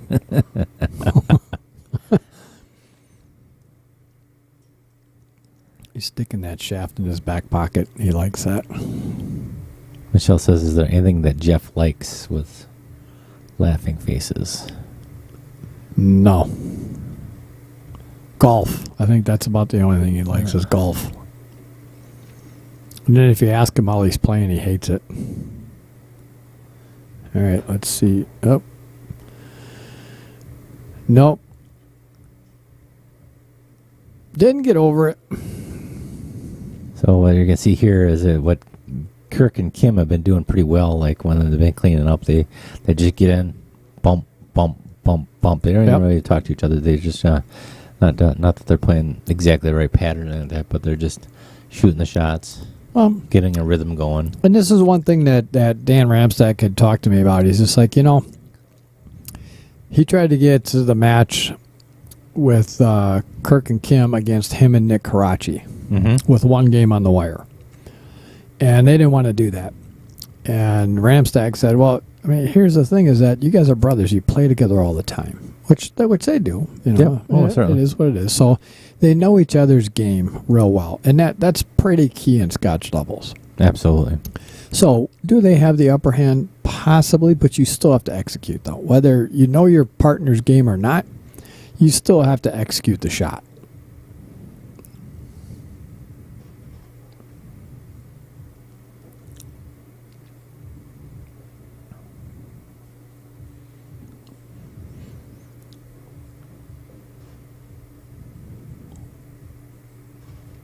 The last 3 balls are a little awkward. Yeah, they are just a little awkward. Yeah, they're not connected out. If you could just give this a little bit of draw, slide below that 1 ball, would be perfect. Just like that. And perfect. That's exactly what I was talking about right there. 1-3-7 out. 1-3-7. Yep. He'd like to give Kim a little angle on this 3 ball just so it's not straight. To leave him on the rail, just like that. That's perfect. Just like straight? No, it's not straight. No, he get a little angle. Leave him a little angle, so all he's got to do is, punch this shot. Center ball, it's going to come off the rail, come off a little bit. Just get him off the rail a little bit is all you want to do.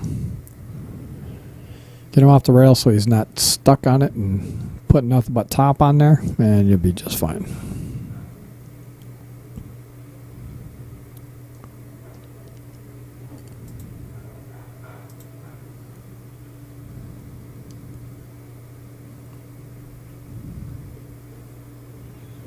I went considerably more forward than I thought he would. Yeah, but I think you want to make sure you got him off the rail so that he was comfortable with this. Nothing but make the ball Yep. and come up. Bounce up. And right out to the middle. For the 8 ball in the side. Increase our lead by 2. Still a tight match regardless. Oh, yeah. And there it is. 5-3. Kirk and Kim take a 2-game lead. Halfway there. And for them. Yeah. And I think it is Kirk and Kim's break because it's odd rack number 9. Not quite sure who broke last. I think they're talking about it, but I think Whose break it is, yeah. Oh yeah, you want to place read a couple of the player cards there, player profile sheets. Turn the lights on for you so you got you're not squinting. You haven't eaten all your food yet either. What the hell are you doing? I don't want to chop it too much. What Kim Bussan. He's 53. He lives in Cuba City. Where is Cuba City, anybody? Plays with Jacoby. 35 years he's played with a 15-year break. Favorite drill to get in the stroke? Run the table. Throw the balls out there around the table.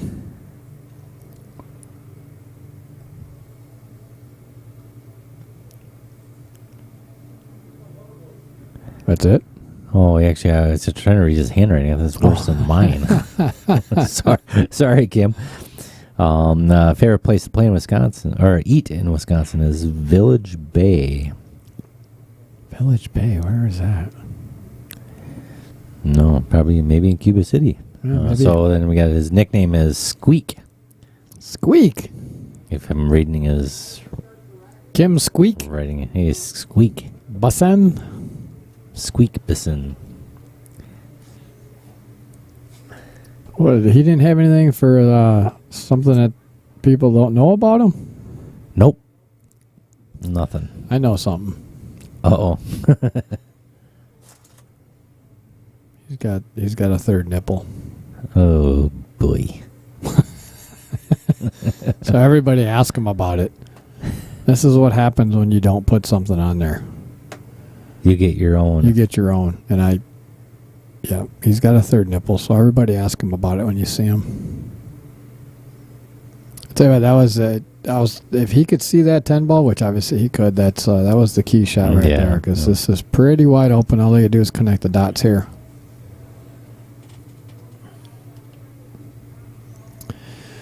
Connect the dots, and they can get it back within one game.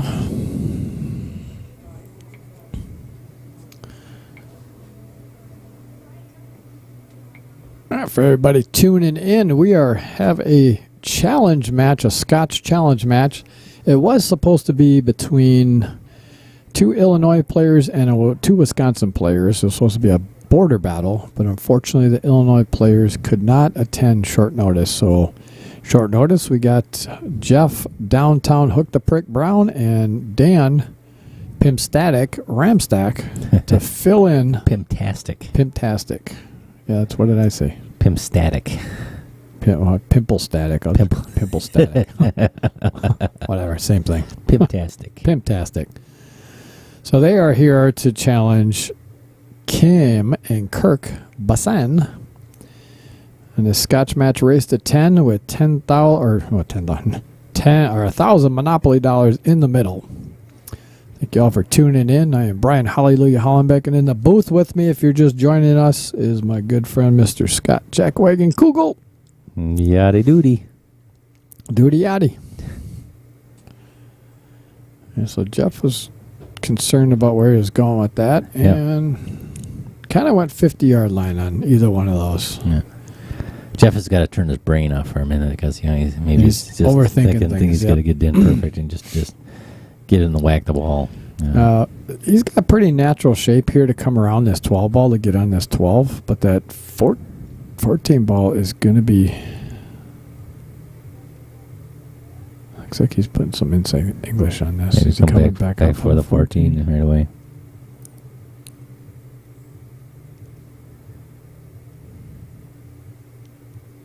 He's Gotta get up. Gotta get up. He's got to stroke A that lot ball. of, if you notice, a lot of his inside English shots that he takes, he comes up a little short. He just doesn't stroke through him enough because people don't understand all that inside or that side spin that you put on a ball. As soon as it hits the rail, it kills that. It kills the speed quite a bit with that side spin. So you have to hit that ball a lot harder than you think. So Dan Fogel says some people don't know about Kim is he's the greatest and Kirk is the coolest. Just ask them. They'll tell you. Amen.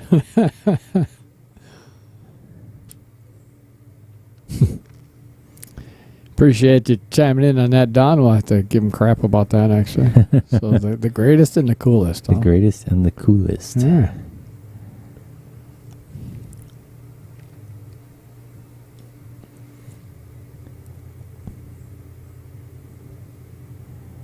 Yeah, does he? Yeah, plays it safe here, I would imagine. Or he plays the bank shot, but I would think the safe I don't think he's playing the bank shot. That wouldn't make much sense. Because they really need this is a really important game for Jeffin. Yeah, it is. Just He played it good. yep. Always got to. Kind of only left them really the cut shot on the one if they're attempting to be aggressive here. He could cut the 3 all the way down. I think you can see the 3. Yeah, it's tough. But it's not an easy shot. And that's what he's... It's a great shot to play. If he doesn't bugger up the 8 ball here. Well, I think cutting the 1 ball, he wouldn't... He could actually spin out of that and probably run right into the 13 maybe. But that's I was going to say it was a big pocket with that, but unfortunately he missed it. So that safe that Jeff played paid off for him. Yep. Now they just got to connect the dots here. Again, though, that 14 ball looms large with all that traffic there. Yeah, just sitting in an awkward spot with Yes, it is. those three solids sitting there. It's a small window to get on that. Unless you get on the back side of it below them and even get doing that, that's tough. You got to play the 11 ball here. Yeah, that's... Yeah, Dan was thinking about back cutting the 13 ball. You back on the 13 ball, you're running into that traffic. Yeah. You could get lucky and come out of it okay, but...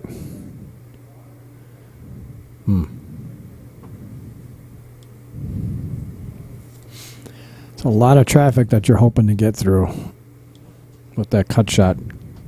Because you could actually end up, if you don't... God, looking at the overhead, though.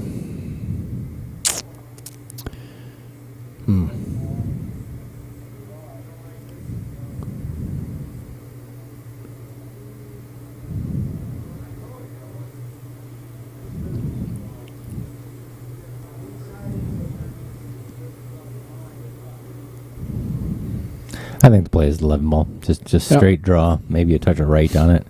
And actually, back out. he could almost, if he puts a good stroke on this, he could possibly get to the back side of that 14 ball right now. Do you think? Slide up past the ball. Yeah. If he puts a good stroke on it, he could slide up past that 1 ball, or even, you just don't want to run into a 1 ball, though. Yeah. I just like a little draw right and come flat across the table. Yeah. And then you got all kinds of, all 3 balls available for you. Yep. Yeah. I think they're so tight on, trying to find the exact right shot. Right. I'm sorry, I do not. Dan's loving this 13 ball. I'm not loving it.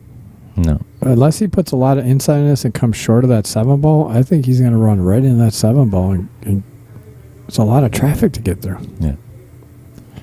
So he decided against it. I think Jeff talked him into... It's actually not a bad way to go about this. Right now. Play 12, 14, then back to the 11. I mean, you are jacked up over, a little bit over the 11, but just make it good and perfect. He hit that superb. And Jeff is going to look at him and say, I told you so. That's what Jeff does. Yeah. And here's the thing: is that is the right shot if you stroke, and he did. He stroked it really well.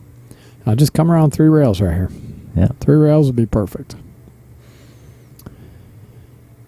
He could come straight across the table, flat side, come straight across, but No, I think the 3-rail shot is the shot. I think so too.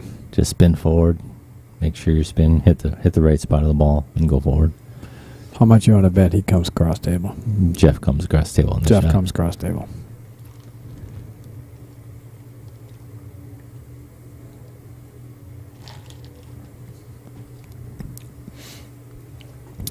Dollar bet.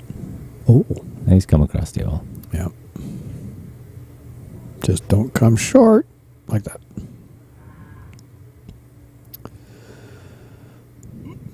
This is what Jeff was doing to me the other night when we were playing Vincent. So, Vince, if you're still watching, no.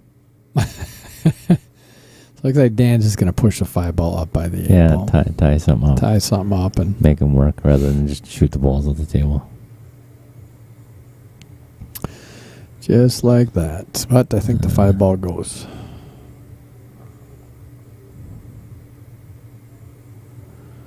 Looking at this angle here, it looks like that 5 ball It's tight, isn't it? It is touchy. Kirk is squinting at it.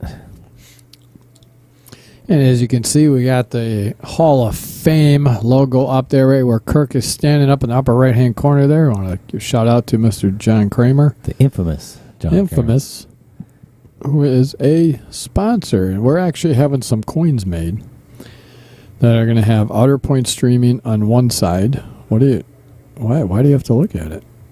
Why did he need to look at it? I'm not sure. It's not like it was going to be a foul. I think he was just checking to see if it was maybe on the rail. He might be playing a safety here. Could be. But we're having some coins made. It's going to have outer point streaming on one side and Wisconsin Billiards Hall of Fame logo on the other side, which will be for sale. And depending on the cost I can get for the coins, it's either going to be between $3 or $5. For every coin that's sold, it'll be $3 to $5 is going to be donated to the Hall of Fame.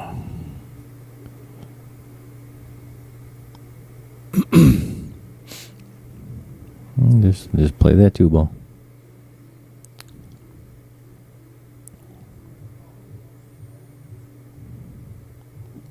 I think did he call? Oh, can he see the 3 ball? Must be able to see that 3 ball. Oh, like that. Oh, so carry him off of it. That was a little bit of a risky shot. Worked out for him, but a little risky.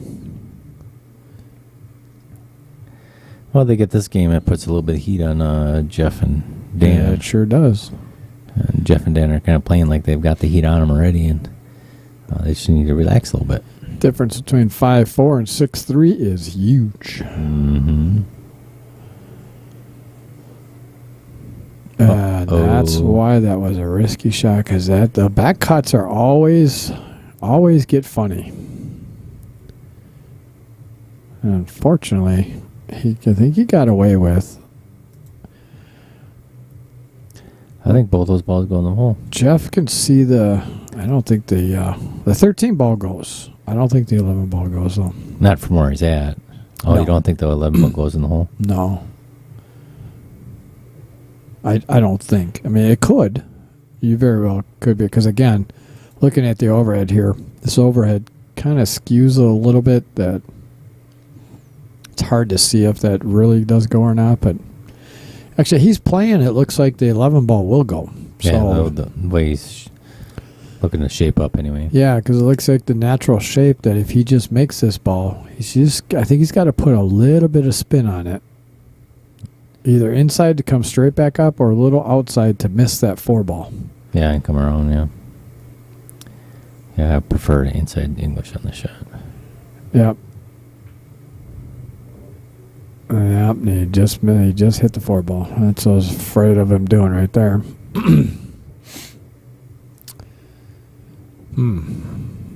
Now what you doing? Punt. Can we punt? You might just tie up the 11 ball on the 8. Yeah, which way would you want to tie it up? I tie it up to the right. Put the 8 ball. 11 to the right of it Yep. and the 8 ball to the left. Just give it enough separation though, just so you.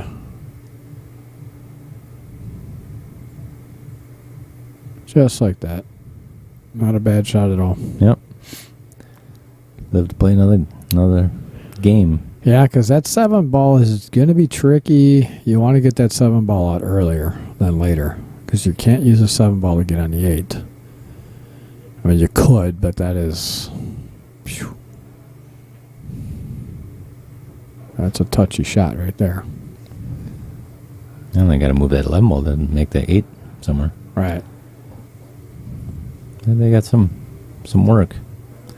Well, they could do it right here. Yeah, I think that's what he's looking at. If he just stops the cue ball right Yeah. there, gives him a nice line to that 11 ball. Yeah, and that's I try to Push run the into the 11. 11 ball. Yep. Yeah. Don't run into the 8. Run into the 11. Because then that would either kick the 11 out of there, or it might even kick the 11 into the 7 and make the 7, and it'll kick the 11 ball out of there as well.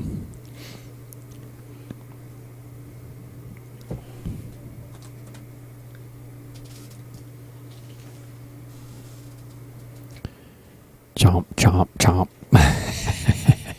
Eat your food, man, before it gets cold. All right, well, Kurt gave Kim a great angle to get on and run right into this 11 ball. And hopefully that's what he's looking at, is getting on that 11. If you run into the 8 and kick the 8 out, it'd still be fine, but it's harder to get on that 7 ball then. Oh. Now he made it even tougher to get on that 7. So he ran into the 8 instead. And again, that's why I say you want to run the 11, because now he just made it a lot tougher to get on that 7 ball. Yeah, it's tougher for everybody. Yes. Very much so. Now, all right. They are calling a coach. They're just going to discuss this. So, again, I want to bring up these pictures here, these awesome looking LED lights that look like the old neon lights. I keep for some reason a neon. The old neon lights that they used to make. And these are all LEDs. No neon at all. But Jeff cuts these and puts these all together and puts his own transformers on there. They can be dimmed down or made as bright as they go. But they are really, really cool. So if anybody's interested in these, please let me know. It'd be an awesome addition to your man cave, if you have one, or not even man cave, just a room. Just a sports room that you may have, or a theater room. Because again, you can dim them down and nice ambiance lighting for you. So if you're interested, let me know. I get you in contact with Jeff. This particular one is $200, and this particular one is $175. So let me know. These parrots are also ones that he has made. There's one sticking up in the bulletin hall board right now on the bulletin board. I'm not quite sure how much these are, but I'm assuming they're probably right around the $200 mark as well. But they are so cool. I seriously are. I can't say enough about it because they're just cool as shit. All right, Kirk and Kim are still discussing what they want to do here. They're in a little bit of a predicament here. Kim pushed that 8 ball out in a spot where it's pocketable, but they don't have a good way to get on the 7 ball. yeah, it's definitely pocketable, but it's so you think Kirk is just playing it safe here? I'm assuming he's playing it safe.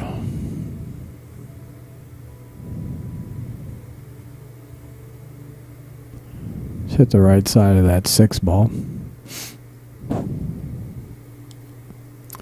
The thing is, he does not want to leave the 6 ball up on that end rail there. Because Right, if he does, all the 6 available for you. there'd be a pretty easy safe that Jeff and Dan could pocket that 7 ball and hide the cue ball behind the 8.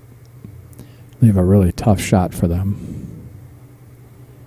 So they want to think about this and be smart about it. I don't mind cutting the right-hand side of that 6 ball towards the first diamond by the 12 pocket and going 3 rails and put the cue ball down low again. Leave the 8 as a blocker. Yeah.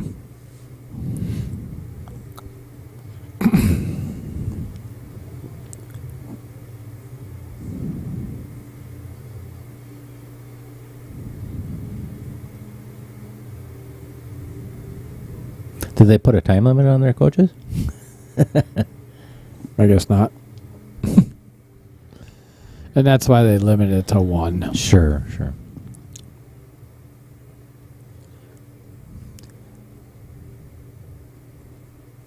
Wow. How did he hit that? Yeah, I get pretty fortunate. Perfect speed, because I think he blocked them. I don't think they can see that 11 ball. Did you stuff the 11 or 6 on the 11 though? Anyway, he stuffed the 8 on the 7. Yeah, that's true. If you stuff the 6 down there, it could possibly line up a 3-ball combo. But yeah, it could get stuck. But hell, if anything, just put the 8 ball In front of the 7. in front of the 7. Yeah. Which is not an easy shot either. Well, I'd put it in between. You'd almost want to cut it so it actually runs in the 11 ball. So it takes the momentum off and pushes it down by the 7. So you got to make sure the 7 is still locked up with ball in hand. Make sure that they can't make the 7 ball right. or the 8. And that's why I say if you go off the 11 ball, cut it enough where you go off the 11 ball, it's going to push it down towards that 7 to try to lock them up. What?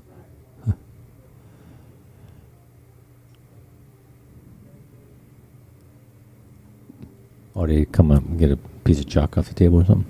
No, I think Kirk just came over and looked at it, and Jeff's like, what are you looking at? Oh, sure, yeah. That's what it is.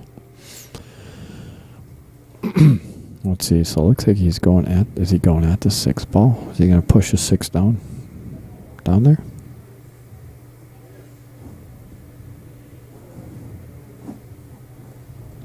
Are they talking or? Yeah, Jeff's talking with Kim here.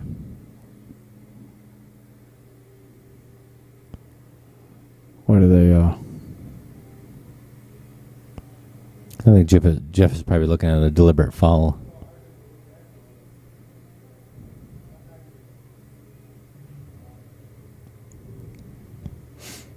Oh, I think he was looking to see, I think, if the 11 ball was frozen on the rail, just in case Jeff was going to try to kick at it.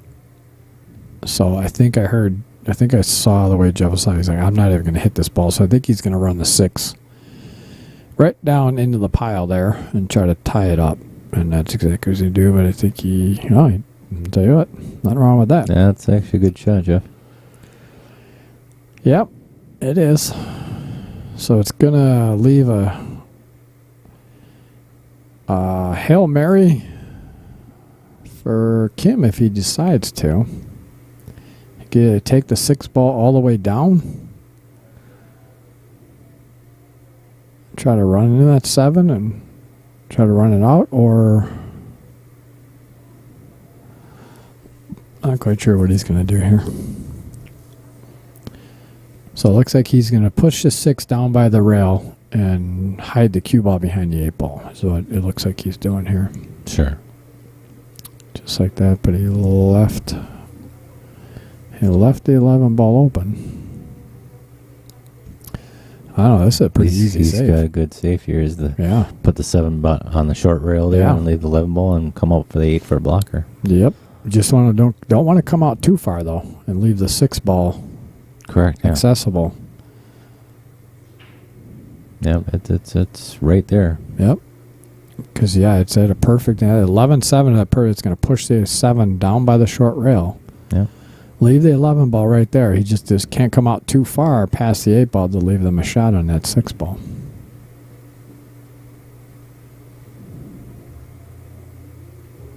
Just like that. I think he left the 6 though. Yep. Yeah, he wanted to hide it behind. But I tell you, this is really not that bad of a shot though, because to cut this 6 ball, you're not holding it for the 7. So the cue ball is going to be flying. if he attempts to go at this. Do you think he's got the full side of the 6? Like got the 6 full that he can come off the left-hand side of it? Or I'm sorry, the right-hand side of it? No, it doesn't look like it. But. No, it looks like he's got it pretty straight on, but it looks like he's putting some spin on it to try to get to that side.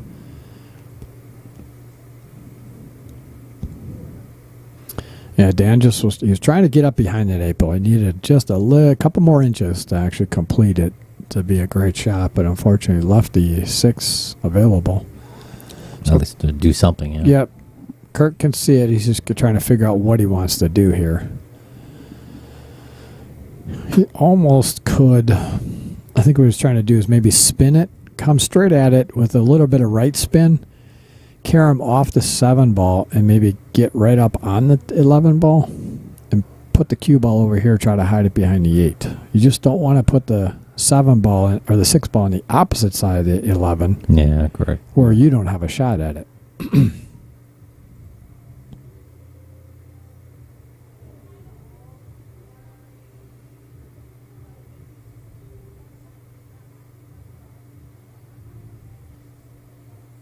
Ooh. Yeah, he tried to. This is not an easy shot, though. No. So Jeff's got to decide, do I go for it? Or what do I do here? I don't really see a good save. No. You can either, just leave the cue ball right there, just put all your energy into the pocket and play the 8 in the side, or do you go forward and play a two-way shot? Yeah, I'd almost like going forward with it. So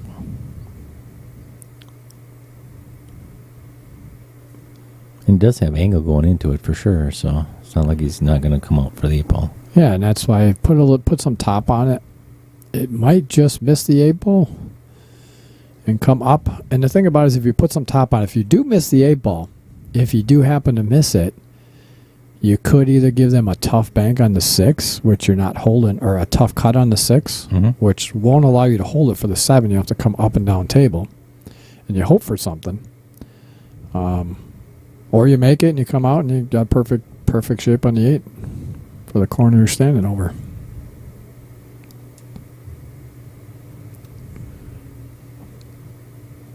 Yep, he's going just Yes, I don't like the.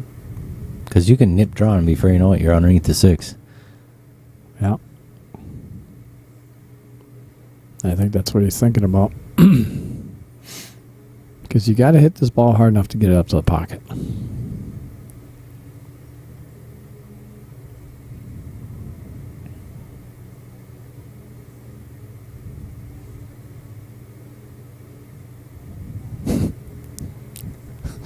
Jeff loves to get down and reset.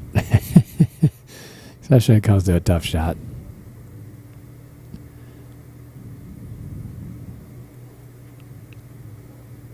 All right, he hit it. That was a good shot, Yeah, Jeff. he hit it good. Hit it good. Left down an opportunity. I'll play this smooth. And I would take this in the upper left corner. Yep.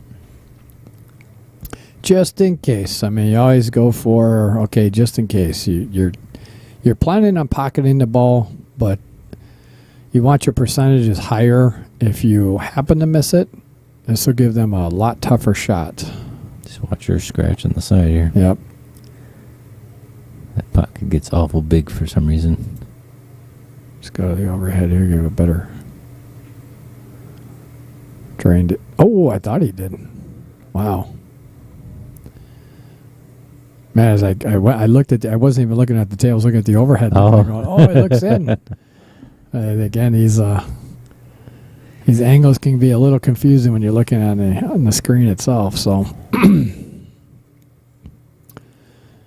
all right. So again, like you were talking about, that was a shot. Now this is a tough shot. So I have a feeling that Kim is probably going to play a safe here. I'm thinking, because even if you try to bank the 6 ball. Yeah, You're not going to get shape on the 7 because you're going to go around the 7 ball and you're going to come back up table. So you're not going to have good shape on the 7 ball. You can't bank the 7 ball. I don't think it'll go past the 8. I think he rolls up on the backside of the 7 ball here. That's about the only thing he has at this point. So you just got to get his speed correct. Come off the side of that 6 like that and lock him up.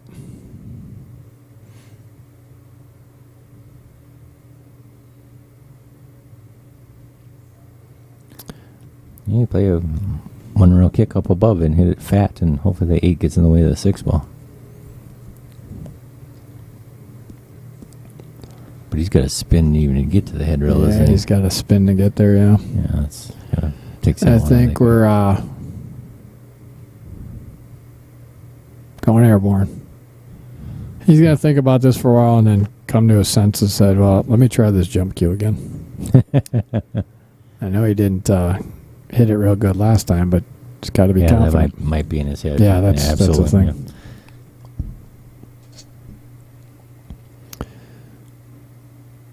It's unfortunate. I don't even think he can get a good angle on this to get 2 rails or 3 rails. Yep, he's looking. No, he's in a tough spot. Yeah, he is. He just wants to at least get a good hit on this, because if he gets a good hit, he could push the cue ball back over the other side of the table. You know, of course, try to make it, but if you don't, if you get a good hit on it, you get that cue ball over to the other side of the table there and leave them a tough cut on the 6. You know, he's gonna put the 7 on the 8. That's a long way to go to park that the is a 7 on the 8. long way to go. He's far enough away from that 7 ball. I think he could easily jump this. But like you were saying, I think it's in his. It could be in his head. The last one. It could be. Yeah. Jesus, I barely got it off the table the last time. So do I try to jump it again?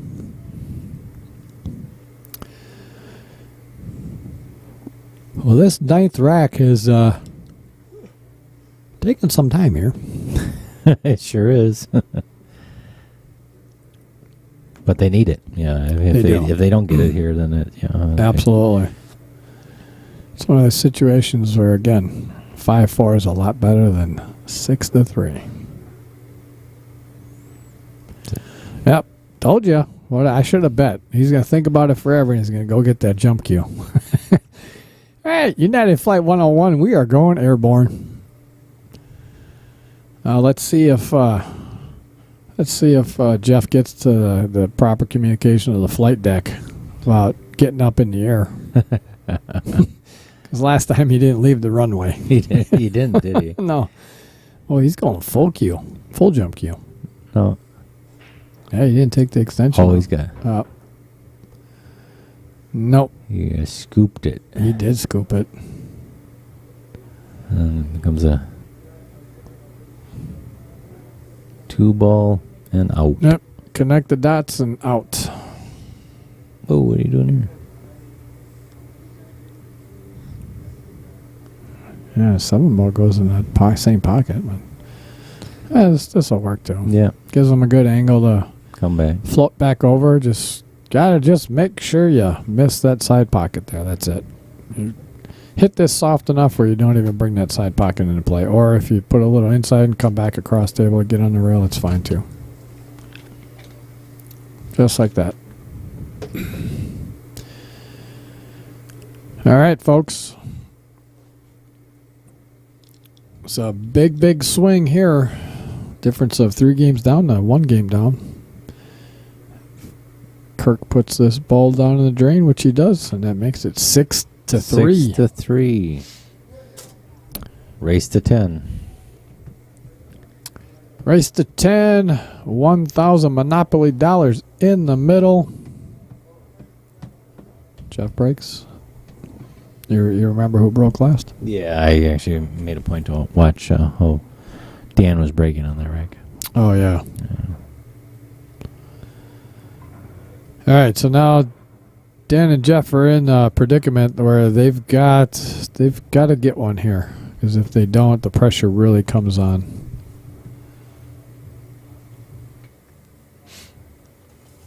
So I'm going to get you back to the break look here on rack number 10. Here at Hollenbeck's Q Club in Sussex Bowl in Sussex, Wisconsin, we are Outer Point streaming. Appreciate everybody tuning in. please make sure you get out there and like and share this video around Facebook, as well as get to YouTube and hit that subscribe button for us. Like the video on YouTube as well. Any little click of the buttons helps us out immensely, and we certainly appreciate it. I want to continue to bring you fine folks some great streaming. We're looking at improving the stream at all times, every which way we can. Until you bring me in here. Well, yeah. Well, you just fit right in with the mediocre commentary. Yeah, pretty much. All right, so I think Jeff went sideball break on that, didn't he? I was kind of looking off in the distance there. And dry. Yep, he did dry. But we're looking at bringing some kind of exciting things coming up here. Trying to talk with vMix and trying to get a telestrator so we can draw on the screen. Kind of show some angles and where we think the ball should get to and stuff like that. So that's in the works. But also coming up here in the next couple weeks, this weekend, thank God, I am actually taking some time off and going on a 3-day golf trip. So I will be gone this weekend. But next weekend, on Friday night, we have got Jeff Brown and Dale Lorenz taking on myself and Tom Krieger in a Scotch doubles match. Hoo-hoo-hoo. I am not going to have a Friday night next Friday. How about this Friday? This Friday, yes, I'm having a Friday night this Friday. But next Friday, I'm not going to because... for one, I need to prep. And my next announcement was in regards to Dan Ramstack's high roller. The guy who's playing in this has a high roller $1,000 buy-in every year. He asked to host it this year here at Sussex, so I obliged. And we are going to host that tournament here starting on the 30th and the 31st. It's a $1,000 buy-in. First place, matter of fact, Scott Kugel sitting in the booth here with me, won it a few years ago. First place is $8,000 plus Calcutta money. Is it $8,000 Yep. first place? Yeah. Yeah, if it's still the same. Yeah. Yeah. So that's a pretty big event that we're going to have streamed here. Little Cheddar is actually going to be down here for that, helping stream and commentate for that. And then I'm just about to put the flyer out. October 1st, I am holding a juniors tournament up here for junior players to get a entry into the Nationals event in Vegas. So it's a BEF qualifier for the BEF Nationals tournament. So I hope I can get a lot of juniors up here to play in that. And then we're also having in November, we're having a veterans tournament that's going to raise some money. Yeah, that'll be a great time. The Green Beret Foundation and the Special Forces Foundation. You got a special guest as well. Yes, a special guest, Nick Lavery. If you don't know him, look him up. He is a well-decorated Green Beret who actually lost his leg and went back to active duty. Wow. He was shot. He's been shot 3 or 4 times. And the 4th time, the last time, he got shot in the femoral artery. He put a tourniquet on his leg himself and had to wait for an hour for them to get him out. They got him out. They flew him to Germany. And unfortunately, they gave him the wrong blood type when they gave him a blood transfusion. Holy moly. And pretty much almost killed him. All of his organs are starting to shut down. They finally realized they gave him the wrong blood, and they rectified it. But by that time, the damage in his leg, because of the wrong blood, basically they had no chance of saving his leg, unfortunately. So he lost his leg, but miraculously went back to active duty. The guy is a complete badass. I'm going to just say it right now. If anybody wants to challenge him to a fight, just come out here. And you're going to look, he's like 6'4". And 270 pounds, just pure muscle. Just a phenomenal specimen. But specimen. If I saw him coming at me out in war, I'd be like, might just step aside. Yeah, what is it? Okay, you can go right by me. Here's my gun. Here. So, but yeah, it's kind of guys that your bullets just fall out of your gun while you walk by. Yeah. So it'll be really cool to have him here. It's actually Joe Vermiglio, who also was actually attended and played in the event last year and worked at the Mad Apple at the time. that's his son-in-law. Okay. So that's how we got hooked up with him. But I've been in contact with him and talking to him, and man, I tell you, I can't wait to have him. At the dinner, he's going to do. He actually does. He goes around the country and gives motivational speaking. He does awesome. motivational speaks or seminars, and basically talks about what happened to him. And I tell you, I cannot wait to hear him talk about his life and what That's he went pretty through. awesome. So, yeah. Well, yeah, we got Scott Henry in the house. It's been a couple minutes. So sorry, Scott, I left you hanging there, but we had some. What's up, Scott? Are you on a break from work again, or are you? Yeah, yeah, probably. Well, this wreck turned really ugly. Yes. It was really pretty just when Kirk Yeah. and Kim started it out. I was like, oh, this is looking really good. But then all of a sudden it turned into ick. Turned into a mess by both sides, unfortunately. Yep, absolutely. Dan pushing that 8 ball down there, and then Jeff missing his shot and pushing that 12 ball down there. So now there's a lot of work to do for each team. So I hope everybody's got their popcorn, because I foresee this one taking about as long as the last one did. Got your Snickers bar, not Right. going anywhere for a while. Yeah, not going anywhere.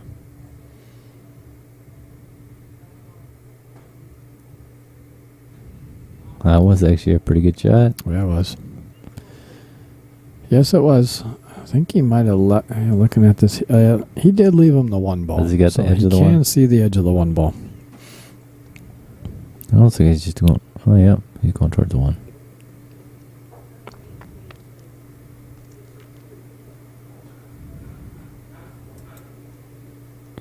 Scott Henry says, I'm a very boring machine today, so I get to listen to you and watch. Perfect. What do you have the fine opportunity to do, Scott? What kind of machine you working on?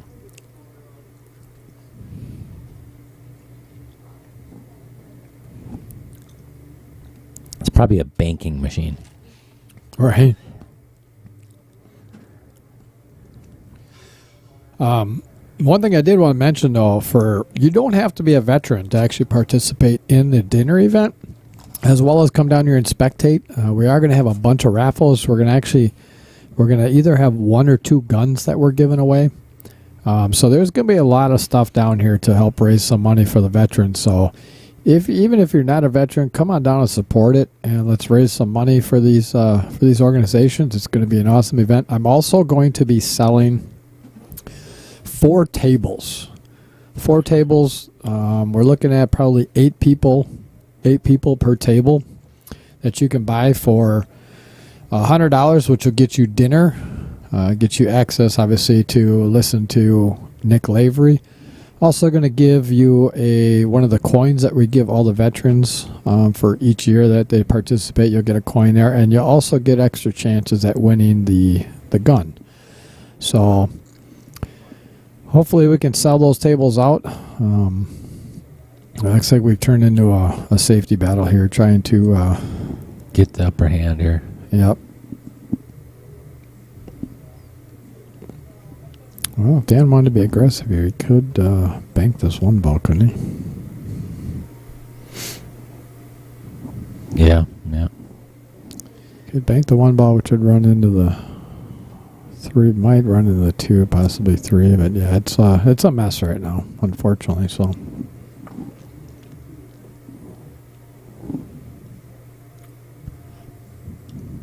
He's got the edge of the 6, so just push the 10 to the long rail and get the 6 out in the open.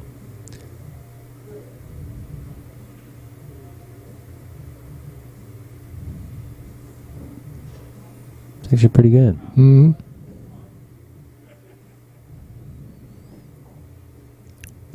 Yeah, kind of open up a little more for them. Still got that 12 ball in the dirt.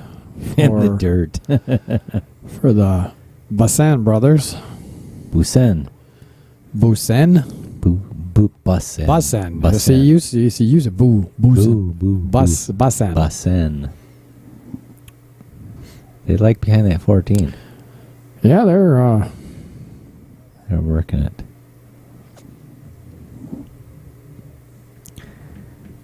I think you may have to take a swing here. Yeah, I don't. That was a good shot by Kim because it's saying, hey, take your 6 ball, which is taking another pawn off the table. So what do you do here? Do you take the 6 and then try to, let's see, the 3 ball combo? Oh, you go 1 rail up and come back into the stack. Just like that. Like that? Yeah. Oh, unfortunately, it didn't come out good. You hit it like 1,000,000 miles an hour. He tried. I mean, if that 2 ball wouldn't have stuck up against the 1 ball, Yeah. actually would have been pretty good shot. Absolutely.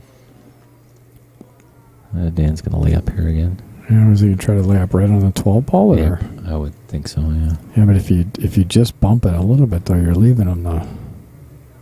But you are blocking that pocket, so... You're going to block the pocket probably with the 1 ball.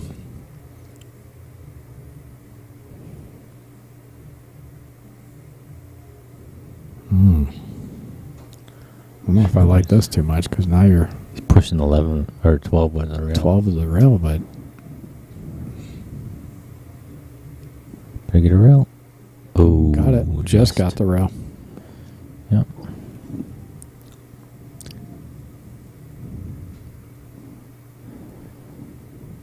Jeff is thinking to himself, it's always a good idea until you get there. Right? Yeah, exactly. I can see it in his face right now. All right, well, while we're playing this safety battle here, you want to read another of the player profile sheets? Why don't you do, you did Kim before, right? Yeah, should I do... Maybe do Kirk? I will find Kirk here. Oh, that's bright. That is very bright. All right, Kirk Bussan. Bussan. So he's 39. That is 11... Wow. 14 years younger than his brother. Mm-hmm. He lives in Platteville. He plays with Jacoby. He's only played 5 years. Favorite drill to get into stroke. Throw 6 balls out and shoot them in order. This is a common one. Texas Roadhouse. Famous. Favorite place to eat. And then nickname is Flash. Flash. Favorite place to play is home. And how did you get to start playing pool? Divorce. Divorce. So he didn't fill anything out for what people don't know about him either? Nope. All right, well, he's got, just ask him because he's got 2 belly buttons. 2 nipples and then 2 belly buttons. Yep. The Bussan brothers came out with, he either came out with an extra belly button or he came out with an extra outer point. An extra outer point. That was a good shot by Dan. That was a smart shot by Dan. Absolutely. What's Jeff over here laughing at? I'd rather lay $250 on fire.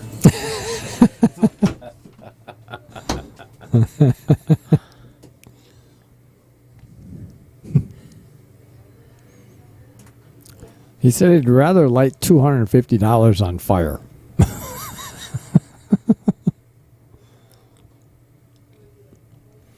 But see, that's what players have got to understand is that, you know what? Now you've got the upper hand. You know what I mean? You got well,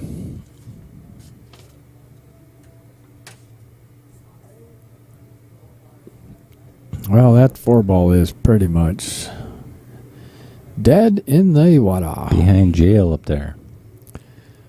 You take that 3 ball combo right now, since that 12 ball is still jacked up. I'd take the 4 right now. Just 4, 14, 15. Yeah, there's just get it out.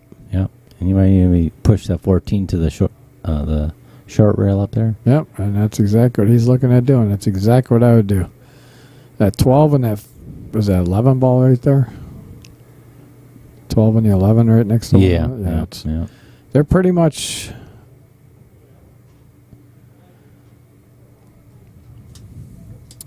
Yeah, that's a smart shot. Freed up the 4.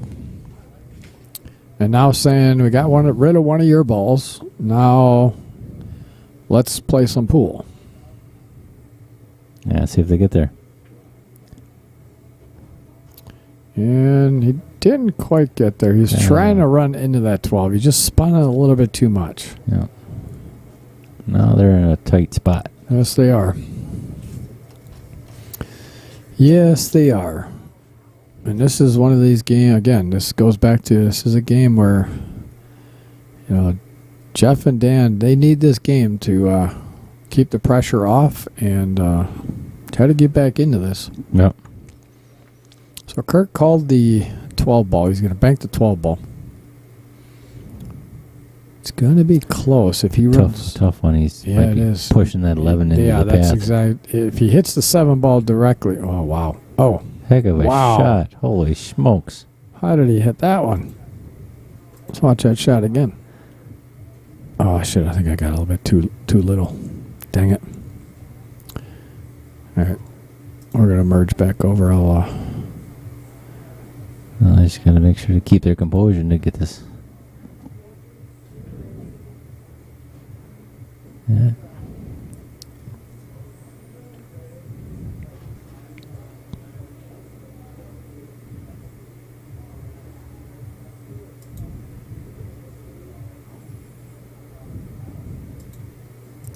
All right, now let's watch that shot by Kirk again. Good shot. Very well played. Yeah. Just got to stroke this to the hole. Just stroke, draw left, and you just use your stroke. Yeah, got to get the left on there to kind of get it to spin outwards. Yep. But he's still got a pocketable ball here. Yep, it's cuttable.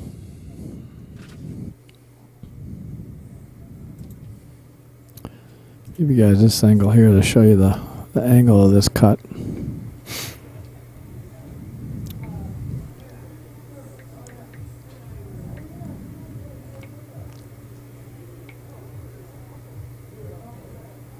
Got it.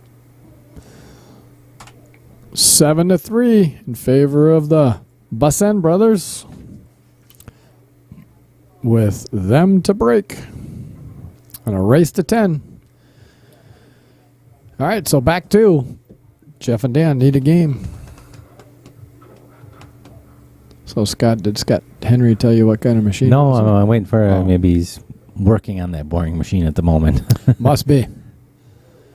Must be. Well, I think those last 2 games, took as long as the first 8 games. Yeah. Yep, absolutely. Like, holy smokes. So, hopefully, as I said, Kim did not crap rack himself this time, so it looks like we're Another Well. dry break. But still buggered up. still buggered up.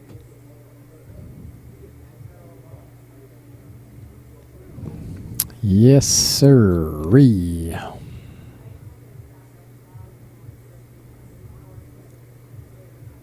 What would you take here?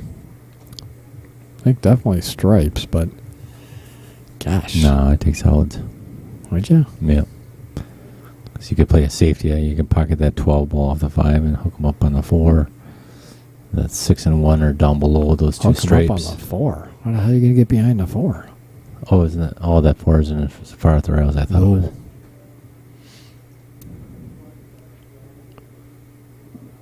Well, Jeff likes your. I tell you what, that was a great shot. Mm-hmm. He actually got on that combo right here. Pretty nice. Well, I wonder if the 6 ball. No, that 6 ball doesn't go on the side, does it? No, I don't think so. Well, he could just basically just roll this up 7 into the 1. 7 into the 1. Just make the 1 ball, because then Jeff should have an opportunity to make the 7 ball run into the 6 to kick it out. Yep. So then the only thing they really have to worry about then is, yeah, just like that. Yep. It's a little tougher for Jeff because he's right-handed, and Oh, he's yeah. gotta This get over the table. would be a Mark Topple shot. Yes, it would be. Where is LMT? Oh, he's gone already. Oh, that poor guy. He's in my phone as SMLFLMT. I can't say the whole acronym. other than Little Mark Double. Oh, Scott Henry is trying to send us a video, but he can't figure it out. Can't figure it out. Just send the video to utterpointstreaming@gmail.com.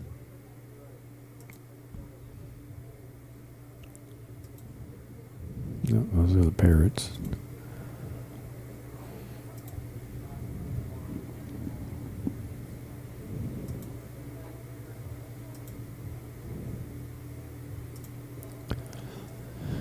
All right, so they're discussing this because they need to get this game. They're wondering if whether or not they can get out from here or not. If it's practical to get out. I think that 6-ball does go. You think so? Yeah. It might. Yeah. If they get the right angle on it. But then the problem is, what do you do up here, though?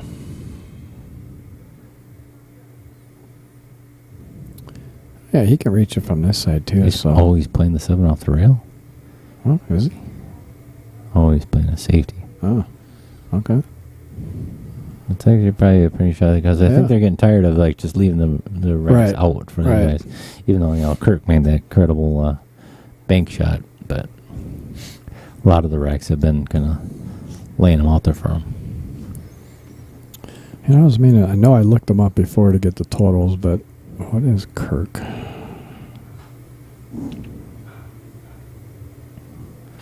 Kirk's Fargo. 563. 563? Oh, you're just guessing? Why did it be like 563?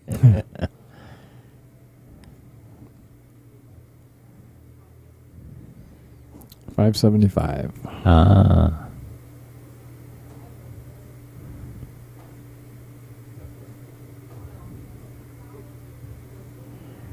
And Kim is a 578. So right there. Yep. Yeah, I haven't played a tournament in months, and my number went up one more. That's how it's connected to everybody else. Yep. Well, certainly is. Scott's going to send the video to your cell phone.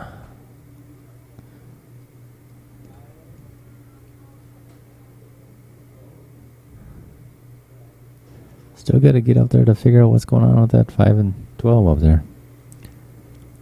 I don't think that 5 follows that 12 real easy. Oh, Jeff's got the play right here.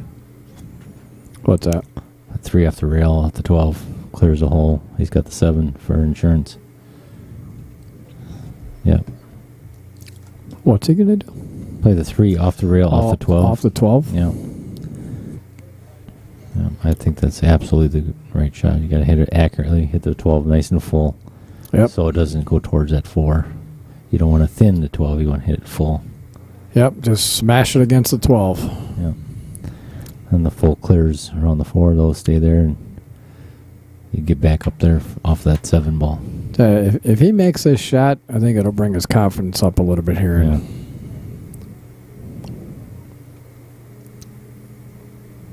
But I can tell you what, he's going to get in the right position. I tell you what. Oh, did you see that spin on that ball? Wow. All right, we're going to have to... We got to get that one. That 3 ball had draw on it after it came off the point. Watch this. That is... Look at that. Wow. I can actually rewind that. Look at the spin on that ball. Wow. Worked out, but unfortunately he put Dan in a bad spot. He drew back a little bit too much. Yeah. Just didn't need to hit it.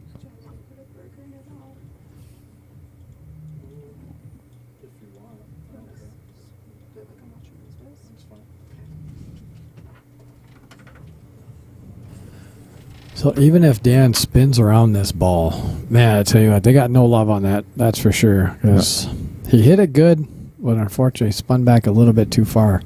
Because if Dan tries to masse around this, I think he's doing the jump shot, but he's not going to be able to get out enough for it because you're putting spin on the ball. It's going to stop right there. So we are going United Flight 101. Dale, let's see if Ramstack can leave the runway here. Yeah, Dale, he's not being original. I know you're thinking that. Shut the pie holes. Jealous. He's just jealous he didn't come up with it. That's why. Oh, poor guy. Yeah. You know, I think I might change it up to Southwest Flight 101 because I fly Southwest. So, all right. Dan decided to play safe off the 4. Is that what he's doing? Yep. Do you like that? Well, as he doesn't leave nothing. That's a good shot. Off the 10, though. Yeah, I think it'll go in off the 10. It's a big pocket there. Yeah. I think he wanted to get up on the 10 ball or on that 12 ball. Yeah. Because you got a pretty significant outside angle, though, to get down. I mean, he's making Kim think about this. Yep. You know, he's making him think. Because if he does miss it, it pretty much opens everything up. So I like the shot. It's at least going to give him another fighting chance to hopefully get another shot at the table. Yeah. They're thinking. I tell you what, the way Kirk and Kim have been shooting, though, man, it's... So did he call the 10 or did he call it? Oh, he did call it. Oh, he might have stuck his brother. It's got the 11. Does he have the 11? Maybe not. I don't know. know. It's awful close, isn't it? It's awfully close. Yeah, it looks like he does have the 11, but that's not an easy shot, though. No. Just put all the energy. See, I think Kim was looking at, okay, if I miss this, but either way, he left him a shot, but I don't know if I would have maybe gone forward on that, just I don't know if he was afraid of double hitting it. Yeah, it would have been a tough double hit, or even carry him into the 5 ball. I wouldn't elevate on this one. I guess he would. He would. Don's here. And he drained it. Hey, Don. Don and Dave. Dave's over standing by the bar over there. I'll tell you, this is going to be kind of a kick in the gut here for Jeff and Dan because they had the upper hand in this rack, and Dan came close to playing a great safe there, just didn't get it up on that. Kim made a great shot to get out there. And looks like it connect the dots here, and this could be it for this rack.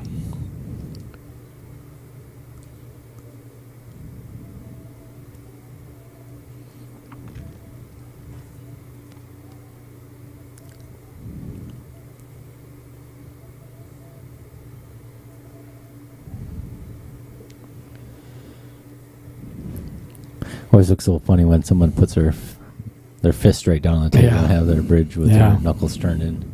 That's not looking good there. Oh, that is not. Nope. Hooked his brother. That's why I was about to ask you. I didn't necessarily like that shot, that 13. I thought the 9 ball was the call. Yeah, the pattern was incorrect off those. He should have played the 14 on the side and then back to the ball down to the bottom end of the table and then back up there. He went straight up originally for the 9. But yeah, I think like if he was at that 9, I think it was the shot to come back and play 9, 14, and the last ball out. All right, now we got Kim Bussan. Southwest Airlines. Southwest Flight 101. Oh boy, it's going to be a tough one to keep on the table. Yeah, it is. Calling into the air traffic control tower saying we are taking flight. And let's see if we can keep it on the runway. Because it's going to be tough. Bill Bankin Larson is... What's up, Bill? In the house. He said yesterday, he's like, I like coming here. Every time I come here, I get paid. Okay, I'll play. Okay, I'll play. Cotton. Is it Cotton's Bill the Thrill? Bill the Thrill. So, he did keep it on there. Good hit. Wow, it's a great hit.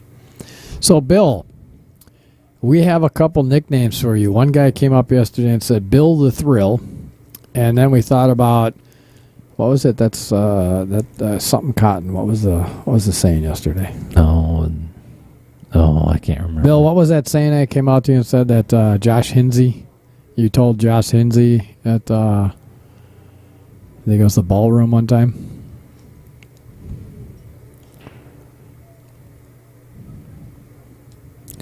Well, I still got to find the name of the rabbit from Frosty the Snowman. Oh, yeah. Yeah, look it up right now. Yeah, look it up. We got Bill Cotton Thrill. Or Scott's. He said, did you hear Scott called you? He said you look just like the bunny From Frosty the Snowman. from Frosty the Snowman. He prefers Bill the Hill. Larson. Bill won out of the money, Larson.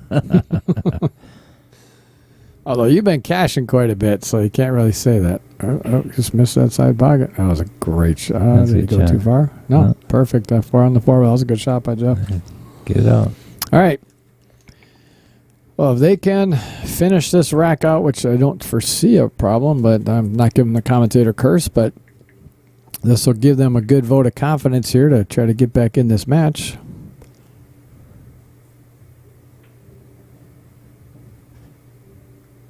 All right. Man, just float out. I wouldn't even try to take it in that side pocket. Just come right back out for the corner pocket right there. Try to hold that too much for the side pocket, and you just run into trouble. Just play the natural shape to come out.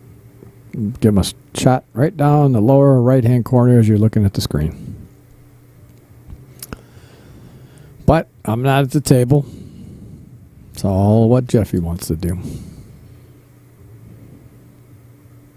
Just like that. Yep, just like that. And it looks like he left him pretty much dead in the pocket. So, stroke it in the hole is all he's got to do.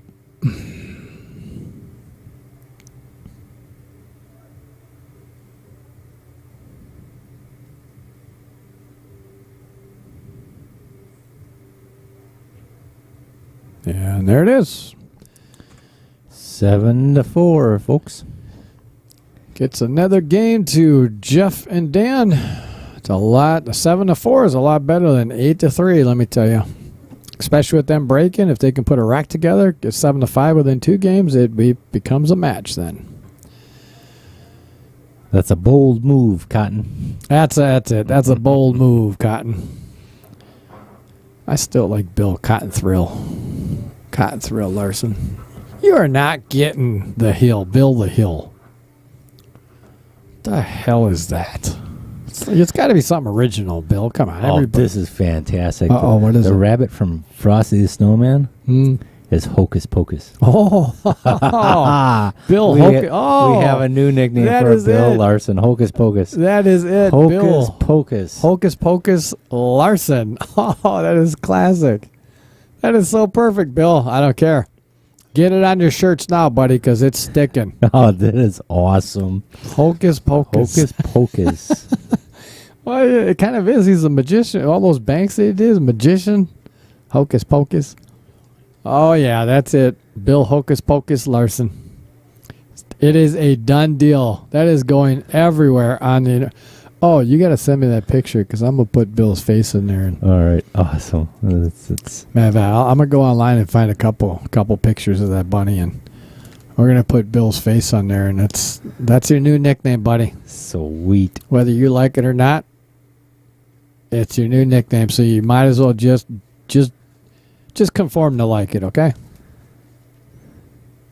Bill Hocus Pocus Larson. Ah, that's classic. It's coming over. Oh, that is, matter of fact, yeah, let me, Bill, Thanks, God. I'll deal with you later. Sweet.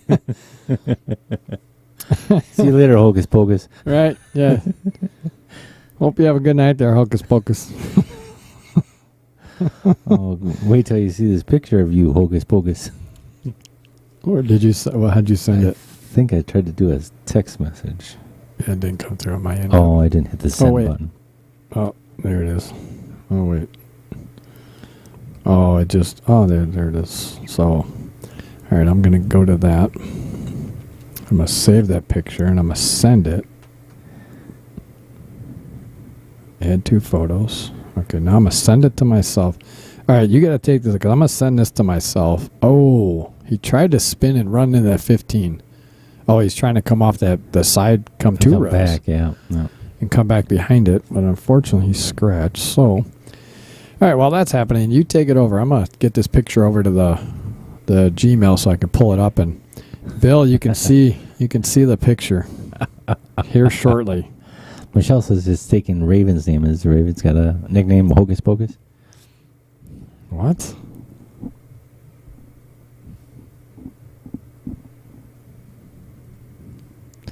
Let's see what I think Jeff is going to try to wiggle that 4 right out of the gates. I think that's probably the wise choice.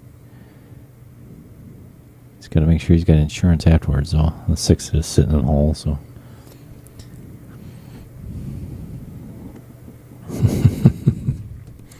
All right. Now, Bill, you're going to have to ask your wife. You're going to say, hey, are we wrong that this does not look like you?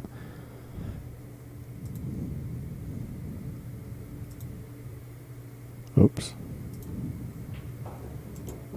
It's a good shot, Jeff. Oh, that was a good shot. Really good shot. It really was. I mean, it's... Yeah.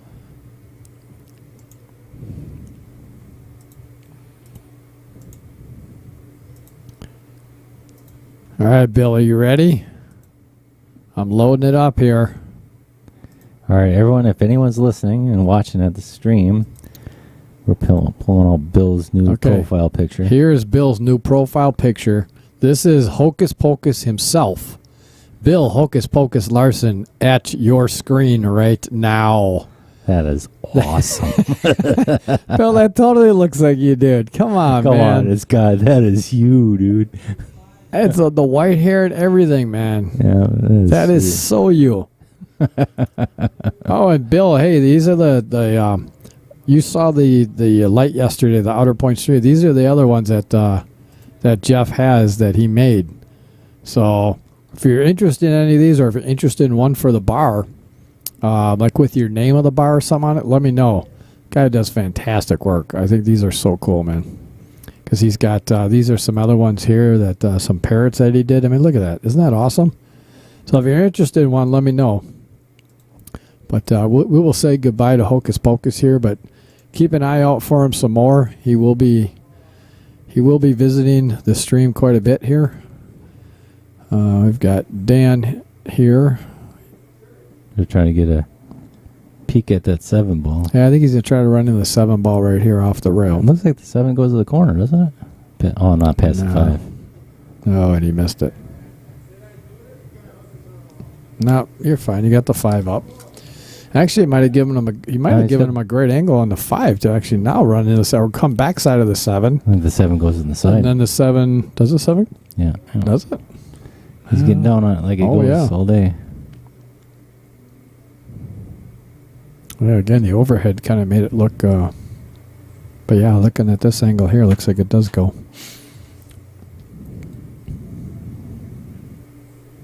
Yeah. Jeff put a good stroke on that. Yep. And you can tell he's kind of feeling it now. I think he's a little bit upset at his play before, so. Yeah, Dan and Jeff both need to get into a little bit of rhythm there. They're kind of chopping each other rhythms down, if you will. You know, they're kind of working against each other. There you go. Float up for the 4, 3 and out. Yeah, that's what I'm wondering here is do you take the 1, the 3, come up for the 4, and then get the 4 over to this rail over here? You better get great shape on that 3 ball. If you don't get the right angle on that 3 ball, yeah, that's true. It's going to be tough. So I almost like floating just forward on the 1. Keep leaving a little angle to draw out and come back for the 4, or even just come up here by the 9, take the 4 and come right back to this side rail here. Yeah, that's true. Yeah, there's a lot of little preference shots here. Yeah. It all depends on how comfortable they feel with it too, you know. So it looks like Jeff might be trying to get to the 4 ball now, which you can go either way. I just kind of like it that way. It's I think the percentages of getting on the 8 ball a little bit better with the 4. Playing the 3. Oh, I'm shocked at that one. That 1 ball is just in a bad spot. as far as if you're leaving it for last. Yeah. Very bad spot. He's only, I mean, you'd almost, yeah, if you don't get the right angle to get back on the 8, it's a little tougher. So he decided to go your route, and might have gotten a little straight, but a little straighter than he wanted to. So he doesn't want to do too much with this. Just draw back 2 rails and play the 3 the same pocket as the 8 ball. Yep, that'll go. Yeah. Looks like he's going forward with it. I don't like going forward with it. No, it's not a real natural angle.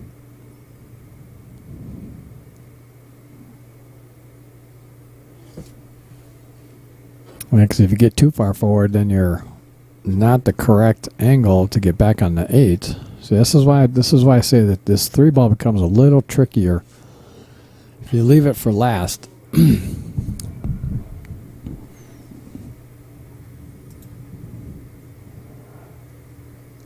you can see from this angle here, he's a little straighter than he wanted to be.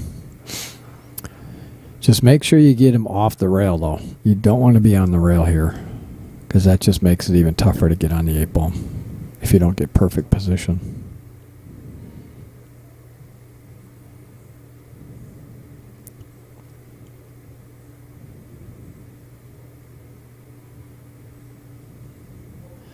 I like the way he's going to punch it, come off the rail, and come down table.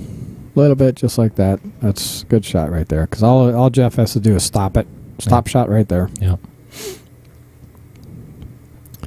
To give you a good angle here. You can just stop shot it. Yeah, it's going to drift towards the Yep. 8 just naturally. He's got to put a good stroke on this.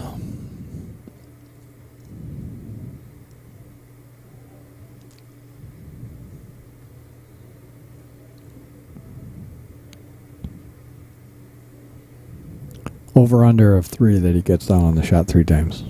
Vegas bets. So we've got 1 so far. 1. Oh yeah, he did get down once. Oh, 2. Got to make sure.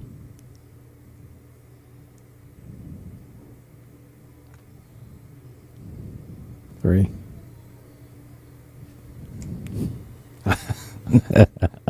Sorry, Jeff. Anybody take the over 1? Oh, he tried to do too much with it. He's hitting the ball real hard, Jeff. He's really Yes. pounding it tonight. Just tried to do too much with that. I wouldn't have hit it that hard. You don't need to. Just stop it right there. Just smooth it. Smooth it to the hole. Because they would have, just like you were saying, it would have just naturally floated right over towards the 8 ball. And unfortunately, that did not do any harm to Bussan's, because all their balls are on this side of the table, including the 8 ball. Yep. So locking that pocket up didn't really do much. Would you have taken that ball first? I would have came out a little bit further so it's easier to come out of the 15. I don't think he had the 14. I think he may have been hooked on the 14. No. Oh, the outer point, you mean? Yeah, the outer point was. I don't know. Maybe. Ooh. Oh, there you go. He was making sure he got down there. Yeah, definitely making sure he got down there. No, it's just The perfect angle to just hit center ball, come straight up the table, get a nice straight angle, or not too straight, but a straighter shot on the 9. Yeah, see, people take those for granted. Yes. You know, they think, oh, just anywhere up table would be fine, but it makes it harder to, you want to be especially shallow. with that ball being on the rail like that. So I think Kim's going to try to come across 2. Just soft roll it in. Oh. Ooh, He even right. kind of puckered his lips like, Yeah. lucky I made that shot. I think more than his lips puckered on that one.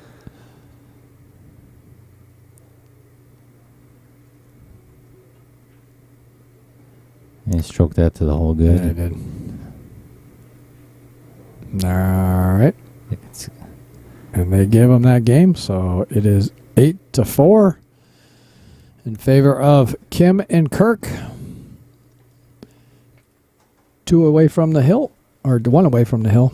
And Scott's got to visit the little ladies' room. So he will be back. So you got me for, I don't know, a minute or 2.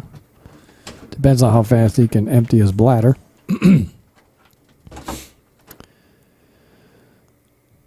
We are on to rack number 13, folks. 13 is underway here shortly. Again, I want to thank everybody for tuning in here to Outer Point Streaming. We are here at Hollenbeck's Q Club in Sussex Bowl in Sussex, Wisconsin. I am Brian Hallelujah Hollenbeck, and in the booth with me, well, he was in the booth with me, but he just went to the little ladies' room, is Scott Jackwagon Kugel in the house. Helping mediocre commentate on this match between Dan Ramstack and Jeff, Dan Pimptastic Ramstack and Jeff Downtown Hook the Prick Brown against Kim. Oh, what are their nicknames? Hold on. Oh wait, one is cool and one is way cooler or something. All right, so we got Kim Squeak Bussan and Kirk Flash Bussan. And this race to 10 for $1,000 Monopoly dollars in the middle here at Sussex Bowl.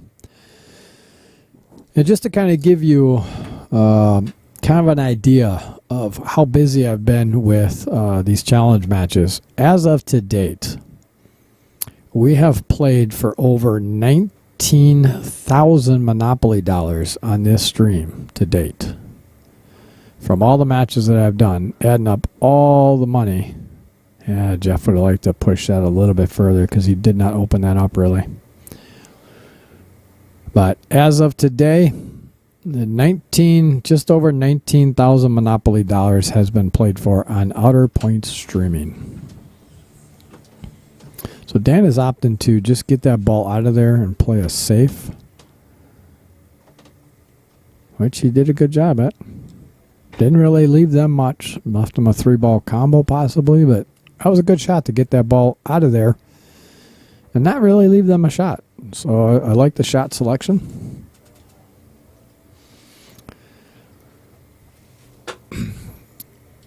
So we got Mrs. Scott Jagwagon Kugel coming back in the booth here. I'll unmute your microphone there. Sweet. I was just telling the fine folks out here that I have an Excel spreadsheet that I keep track of all the matches. And as of today, we have played for over $19,000 on this stream. Holy smokes. Yeah. As of today. And that's only been, what, 3 months maybe? 2 months? That's a lot of Monopoly money out there. It's a lot of Monopoly money. So we got Joe Panazzo. I'm sorry. Joe Panazzo. Yeah. What's up, Joe? Kim Ramen Noodle Bussan. So I'm assuming Kim loves ramen noodles? Well, that's actually a brand name. He says a brand name of ramen. Oh, is it? Yeah, I think that sounds familiar. Really?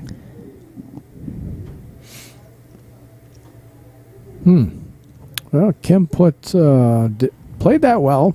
Kind of blocked that pocket. Gave Jeff a little bit of a carrot here. Do you want to carry him off of that ball and make the 5-ball and try to hide him behind that? Yeah, stick him up? So, yeah, the 15 is naturally going to come out, and you're going to be a blocker there. You just got to be careful you don't hit this too hard, and that cue ball follows that ball right in. Yeah. Because you want to hit it hard enough so that the 15 ball does come out some to block that 3 or the 1. But this is a very touchy shot right here. I'm going to put you guys on the overhead here so you get a better look at what he's dealing with. Just got to be very careful and not follow this 5-ball in. And he hooked him. Yeah, it's a good shot. May have left him an edge of that 4, but nothing more than that. I think so. It's close. Very close. Albert Jack decided to tune in. Who's that? What do you want? What do you want? Albert Jack. Hey, guys, tuned in late. What happened in the other match? The other team, something came up, and Jeff and Dan kind of did a fill-in team. Oh, he left him to 3, but Kirk missed it. Yeah, last minute this morning, I got a message from Kirk that said that one of the Illinois players had something come up, and they had to cancel as of today. They are going to try to run the match again at some time, but we thought if we could get a couple guys to fill in, we might as well still have the stream. And Jeff was actually supposed to commentate on that match. So then I got stuck in here with Brian. Yes. Yeah, you know you love it. Speaking of that, we should probably turn this air up a little bit higher because you got a lot of hot air coming out of there. You know what? It was a lot cooler outside the booth here. I'll tell you that much. I went to the bathroom. Like, ooh. I can turn the air on too if it gets a little warm. It's actually not too bad in here. No, it's... Turn the fan up just a little bit. So I think Jeff, they have to get rid of they have to get rid of that 15 ball down here. That 14 ball does not go up. You almost want to get rid of this 15 ball almost right now if you can. Yeah, you can come 3 rolls around the 8 ball real comfortably. If he's got it to spin it. I don't know if he's got enough to spin it. So I don't mind this here. Just draw out a little bit. Leave yourself an angle on the 15 because then you can easily come around 3 rails. Come around 3 rails and come back. Or I guess maybe they're thinking they're just going to take the combo. I know he's got it right here.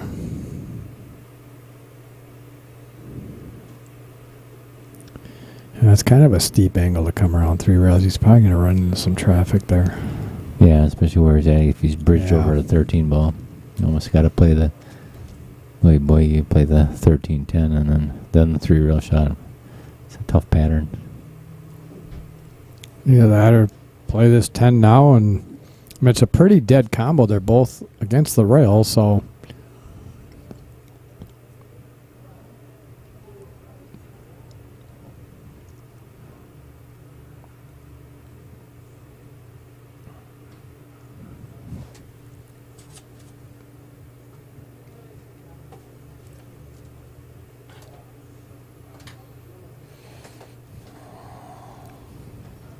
you like him taking this combo now? I don't like taking it now.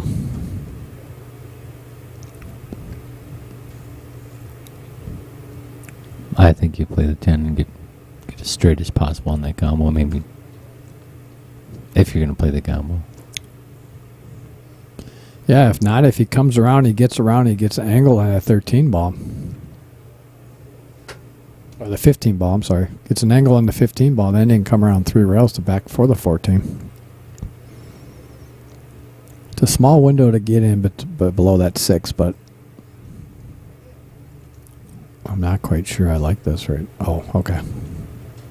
Oh, they're playing the combo now? Man, I don't like this. No. Me personally. Because you're going to go straight towards that 8 ball. You're actually going to go... Well, he might go below the 8 ball, but he's going to go towards that 8 ball. He's either going to run into it or go... I like this shot right here. Can he play the 15? Yeah, he can play the 15 all day, though. He can play the 15, yeah. Yeah. He can play it off the rail, then you got a nice, comfortable 3 rails coming around. Play it off the rail, comes around the 8 ball real comfortably, play speed. He's going to spin this too much. Just like that. He played it off the rail. Wow. He hit that good. Yeah. I didn't notice that ball that he had it in. That was well hit. Yeah. He hit it No real doubt good. about it.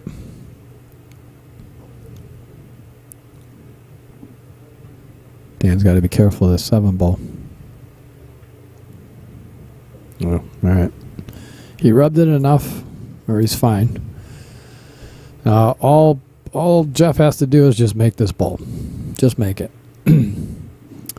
I wouldn't even try to come across. You could just kill this ball. And Yeah, just a straight drag draw and just get it to kill right there. Yeah. Here's the thing: is if he tries to go, he's going to go right towards that 8 ball. If you don't hit it hard enough. So he could have hit that softer and just stopped it. He had an easy shot at it, though. But I get it, you know. So, Albert, did you get your garage job? Not that I want you to get your garage job, but I'm just curious.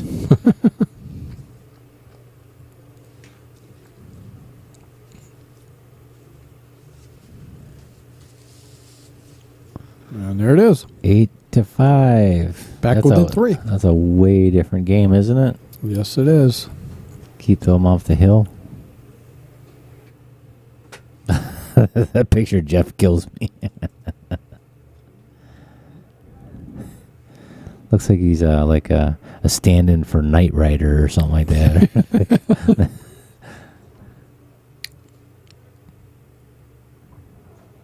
Or What?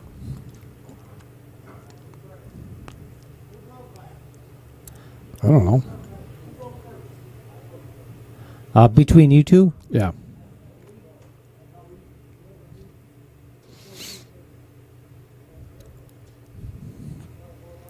I have no idea. I haven't been paying. I mean, we Yeah. can rewind it and find out, but do they want me to rewind it and find out?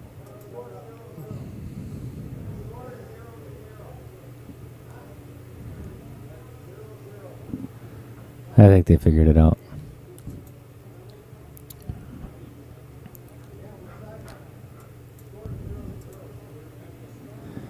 Not going anywhere for a while.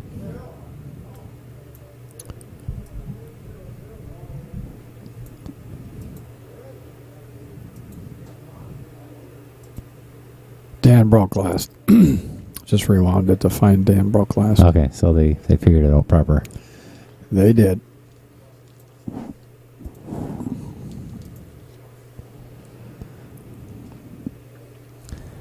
Well, Jeff has been, squatting the cue ball pretty good in that head ball break. But it's been dry last couple of times.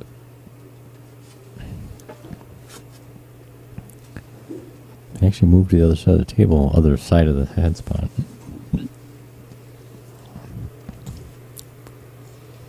Not quite sure what that whole thing with Jeff was. Well, he didn't come out dry this time. Look at these solids sitting in the pocket. Yeah. Yeah, cue ball control. Yeah, almost went in the side, then almost went in the corner. Yeah, cue ball control. Yeah, that's flawless, Jeff. Yeah, just classic. I'd say I teach everybody how to break with all that spin on it.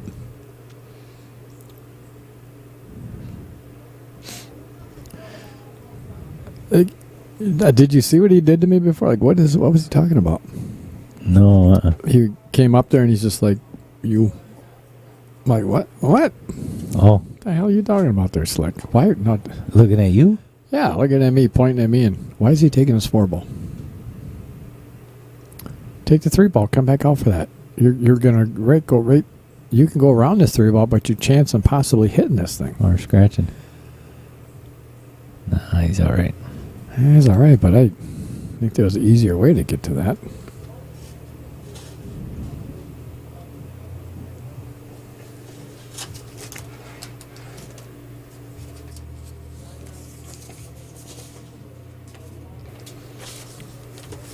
So we read all of them, didn't we? Except for, did we read Jeff's yet? No, we haven't read Jeff. So he didn't want to fill out a sheet, but he reluctantly filled out his player profile sheet. And Jeff is 62 years old. Actually lives in Waukesha. That plays a Predator Q. Years played. LOL. In other words, a lot. He doesn't want to tell you how many years because that'll give his age away. Got to be in the 70s, 70 years, isn't it? I'm sorry, what? Oh, oh no. It's not the best spot to be here. No, I left him on the 2, but that's going to be hard to hold for that 5. Dan's going to have to put a lot of inside in this and hopefully come off the 12. No, I said Jeff did not want to. He's putting LOL there, LOL for years played because it'll give away his age. And I said he's got got to be playing for at least, like 70 some years. Yeah, that's true. It's a favorite drill to get in stroke. It doesn't have one, but favorite place to eat in Wisconsin is the Butler Inn in Pewaukee. Very good place to eat. Yeah, and then someone that nobody knows about him, 18 years sober. A lot of people know that about you, Jeff, and there are a lot of people Good are for proud him. of that. So that's pretty happy for it.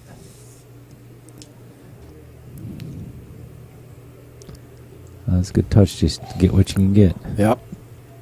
You held that good. Now come off the rail here. You just got to be very careful The because... ball's so deep in the hole too. Yeah, but it's sitting outside the pocket a little bit, though. Because if you look at the overhead view here, you can see how it's sitting outside the pocket a little bit. Yeah. So he's just got to aim right at that outer point. Bump. Yeah. And he's going to come off the rail, but he's got to think it's going to come quick. You just can't. But you can't hit these too hard. But again, you can't hit them too soft either because you could hook yourself. Almost play to the point where you play enough speed where you maybe try to run into that 13 ball. It's almost natural shape to run into that 13 ball coming off the rail. What do you think? I think if you draw it and go up table off the rail, I think. Ugh, see, I don't like drawing this. He's too far. He's too close to the rail. Yeah, it's so hard to control. Yeah. Yeah, I wouldn't go on the side. I think he's just overthinking this too much. Yeah. Corey Bloomer says, yeah, he would have been better off shortening up his bridge stroke on the brig, and yeah, absolutely. Wouldn't have come up with that inadvertent spin. Ugh. I do not like the draw on this. Yep, there you go. That's exactly where it needs to be right there. Little less than that. Dave Peters is in the house, literally, I think. Yes, with he Dawn. is. Sitting over there. Oh, sweet. There he is. He said, come on, Sussex. What's up, Dave? Good to see you guys here. They are always here supporting It's awesome. supporting all the stuff we got going on here. It's awesome to see.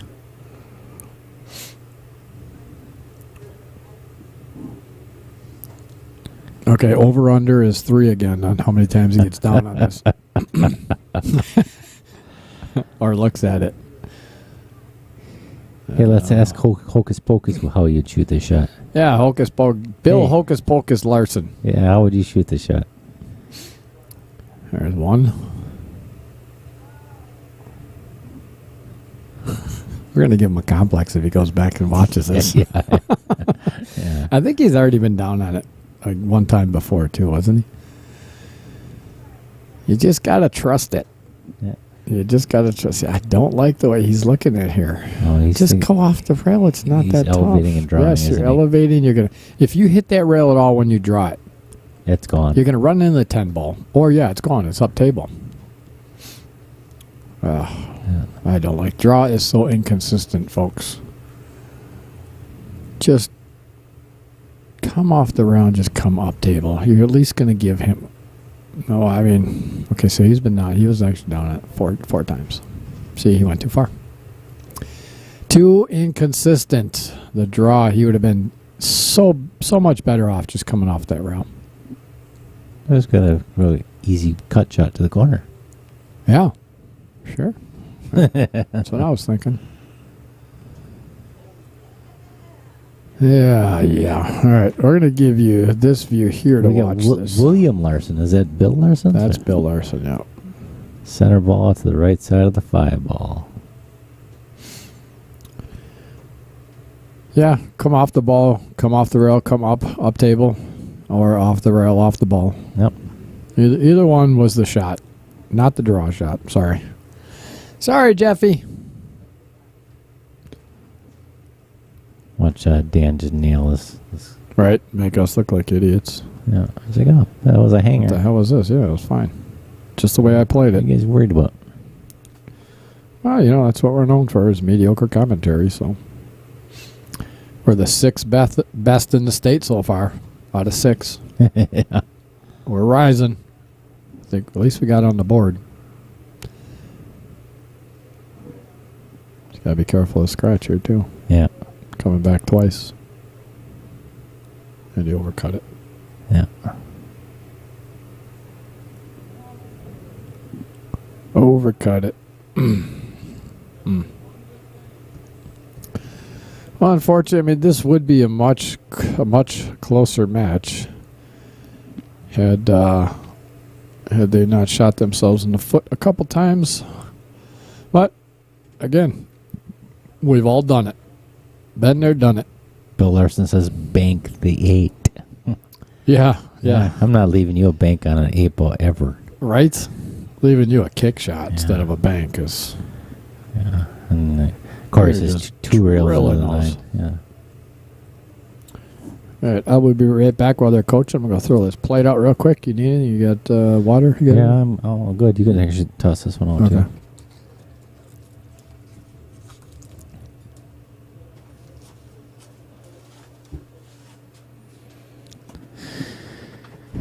Well, it could be just a security safety shot. Just stop it on the 10 ball and then forget about it.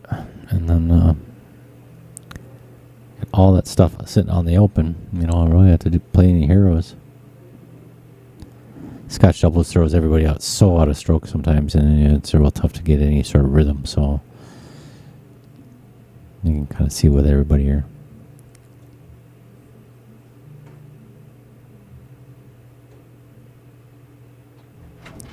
So, Bill, did your wife like the Hocus Pocus?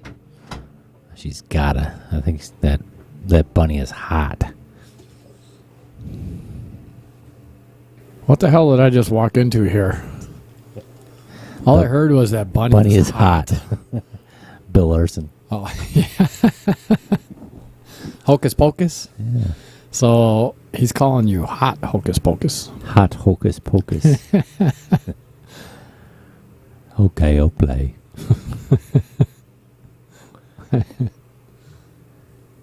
Get as much mileage out of there as we can. By the day I'm right? Done. That still was one of the funnest times I have had in the state tournament. Yeah. Yes, it was with Hocus Pocus. And Matt Javelin Daver. Yeah. And it's funny because someone brought that up again. And he said, yeah, it's a good thing, you know, I didn't go full and only went 10 feet. I'm like, 10 feet? What in the hell are you... Is that... You tell your wife it's 6 inches too?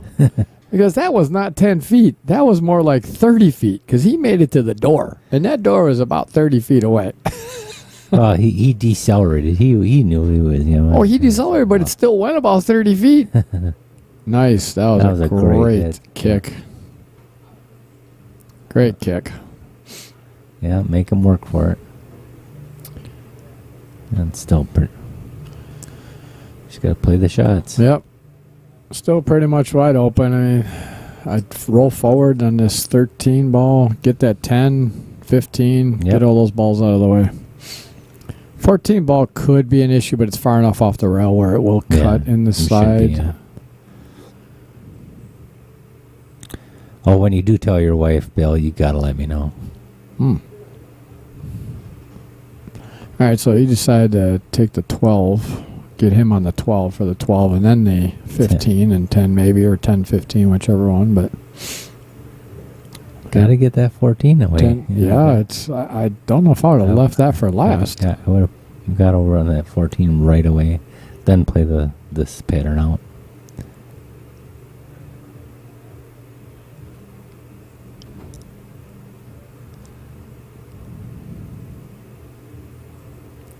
It's amazing, you know, it's just across the table, but it seems so far away over there, doesn't it? Like, what's that?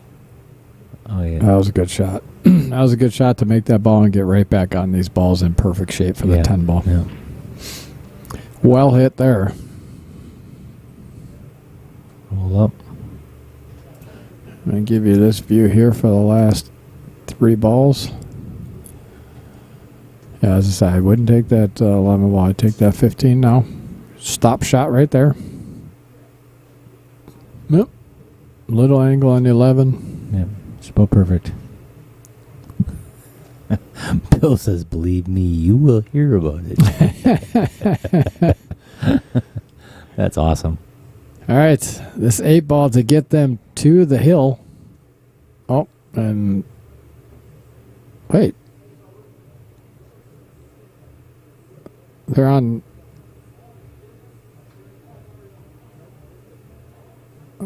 Oh, Dan was shaking their hand like match is over, but they're going to 10, not 9. Yeah. So I already gave them that game, and yeah.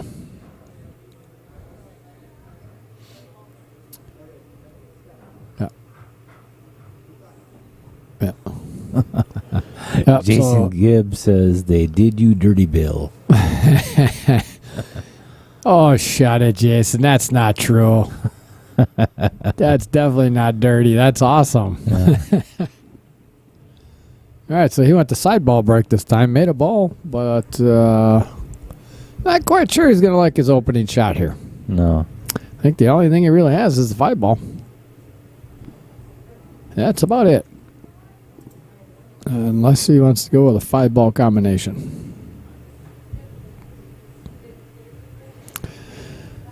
So the skinny lady has not sung yet, Dan. I think he was thinking that she has sung. Oh, so he's going to try to cut that 15 ball in. Yeah. Yeah. They can't be giving up, if they're starting to swing because they're up 9-5. You can't just No. be swinging at them. You still got to play hard. I would be taking solids here right now. Let me tell you.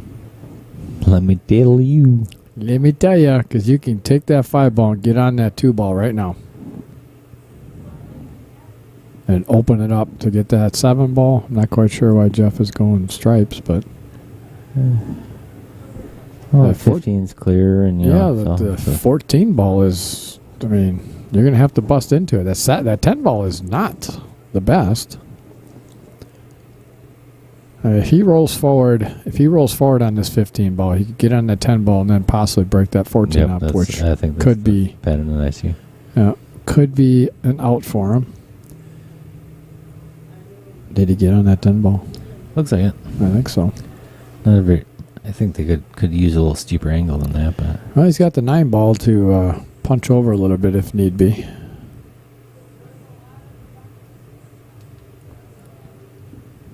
And he is choosing to take that 9 ball right now. Because actually, if he rolls forward on that 9 ball, they could actually use... I'd love to get on this 10 ball as soon as possible, like right now. yeah, Yep. I think he's got the better angle out. Yep. 11 has Absolutely. insurance. Try to use a 2 ball as your target on that shot, not the bottom side of the 14. So Yep. I just don't want to push that 14 down too close to that 6 ball, though.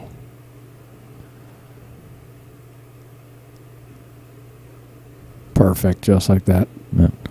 Hit the 2 ball first and then ran into the 14 to push it out towards the pocket. Hit that good.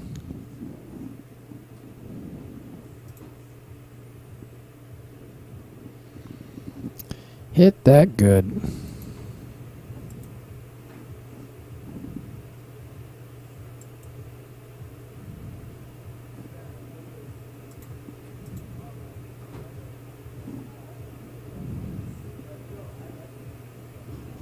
That not so much.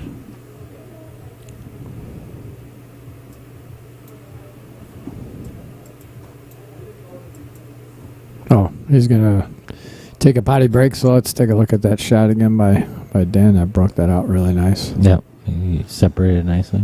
Yeah, but unfortunately, the next shot after that, Jeff did not get the angle he wanted to on that. He wanted to come up center table to leave an option, but now he only left one option.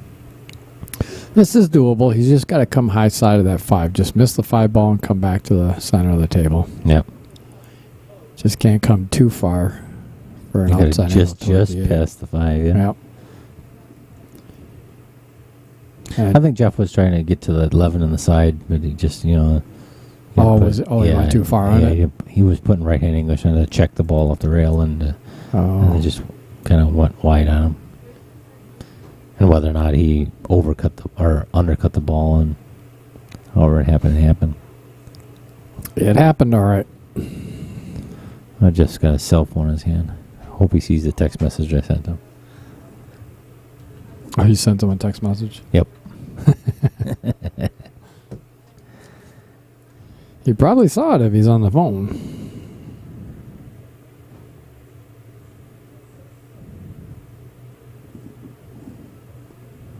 So what's the next match on the stream that you got scheduled? The next one's scheduled. Hold on, let me take out my calendar because I had to start using my phone. Oh, I had boy. to. Yeah. Because otherwise it was just going to be. So the next one is going to be next Friday as of right now. That's myself and Tom Krieger against Dale Lorenz and Jeff Brown. No, that'll be a fun one. Yeah, it will be.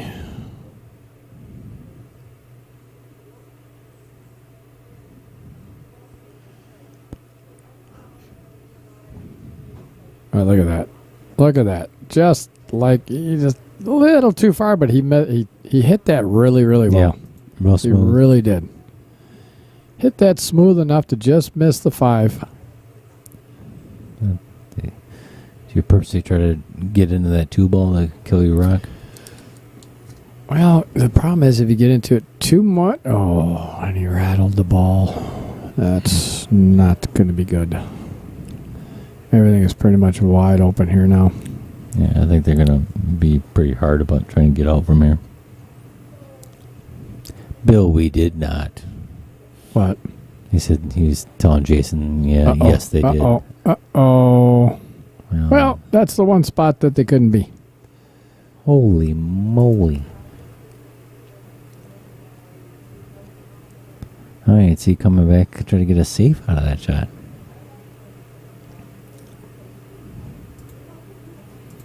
Shoot the 5 towards 11 and Yeah, hopefully the Jesus. 5 stays in the way of 11. Oh, yeah, yikes. That's a tough one. The only spot he could not be in on the table because there's Sucked so up many to balls. one of those Oh, balls, yeah. yeah. Sucked up right to one of those balls. Yeah, unfortunately. Not where he wanted to be. So what's he trying here? So it looks like he's just going to try to Thin it and just spin spin the down table? 5. Spin down table. Well, he didn't get away with it. It's going to leave them a shot. And what's Jeff over there laughing at?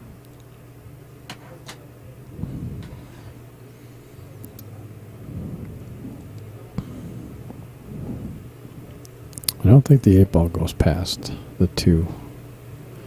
But honestly, you're going away from. I would just draw back a little bit and take it in the side.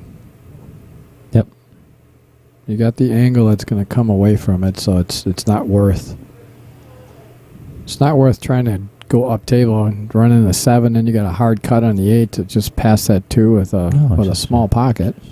Punch it down. You can even draw it all the way Yeah, down to the pocket, the corner pocket. 'cause if he's looking at that much, it's not worth it. Just draw it straight back, and you got perfect angle to draw it straight back and right in the side pocket. He's going forward with it. He's going to run right in the 7. Hopefully, he doesn't get hooked behind it. Oh, and the 8 ball does go past the 2, doesn't it? He must have. I think it does, but I think it's a small pot. What I tell you about getting hooked on the so? But see, now you made this. This is a tough shot. You don't have a full pocket. I think it goes, but you don't have a full pocket, so this makes it tough. And Jeff's even looking at it twice because it's not a full pocket. Just draw that ball back and go on the side. Hey, Jeff is even looking like, "What are you doing, dude? That doesn't go. I don't think it goes." Yeah, flip the other view on it. This one or this one? Oh boy, that looks. Even this side, it doesn't look like it's a full pocket.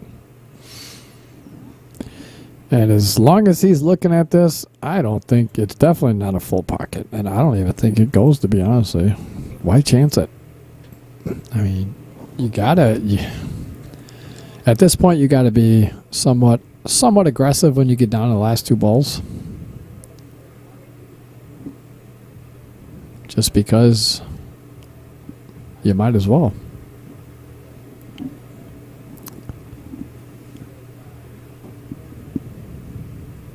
Oh, and he made it. Right in the pocket. Right in the pocket. 9-6. Wow, a 3-game swing. I guess that went. It went. It was. Let's see how It close. went more than because he didn't hit the outer point, and he No. missed the 2 ball, so that was well played. All right, so get them a game at 9-6. Got to keep them off the game. Uh-oh. Jeff is pounding the ball. Really, to the floor. Jeff. So my cue balls I use for the stream, he's jumping off the table. Such a jackass. It's always a good idea. Tell when, Jeff. Yep. It's always fun in games until you start flipping the cue ball off the tables and putting chips in them. Thanks. Appreciate ya respecting my equipment. I bet if this was the breaking point, he would have been mad as hell. Oh, those are all carpeted, fuzzy carpet in that place. Yeah, and it was 1970. Look at all these balls come up at this Gee end of the table. Louise. Wow. They might have something here. Sure looks good. If that 12 ball goes, and it does. Yep. Yeah, that 12 ball, yeah, definitely. Yeah, definitely the 10. Well, the 10, does 10 ball, well, 10 ball might be an issue, but as long as they get rid of the 9 first, it shouldn't be a problem. Yeah, and I think it even goes past the 4. At least, That's close.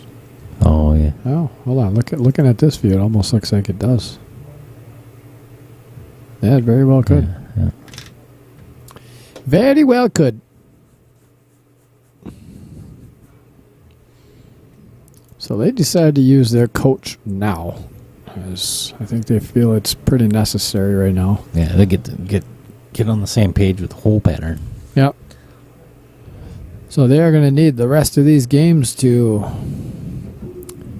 keep Kirk and Kim from taking their Monopoly money away from them.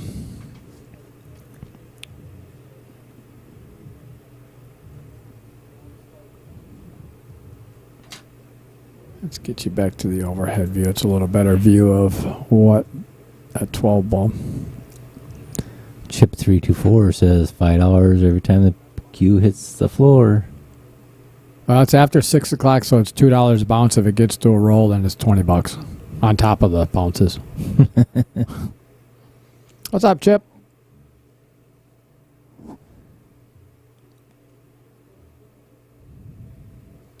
Bill Larson, yes, they did. My ass, they did. We didn't do you dirty. We did you good.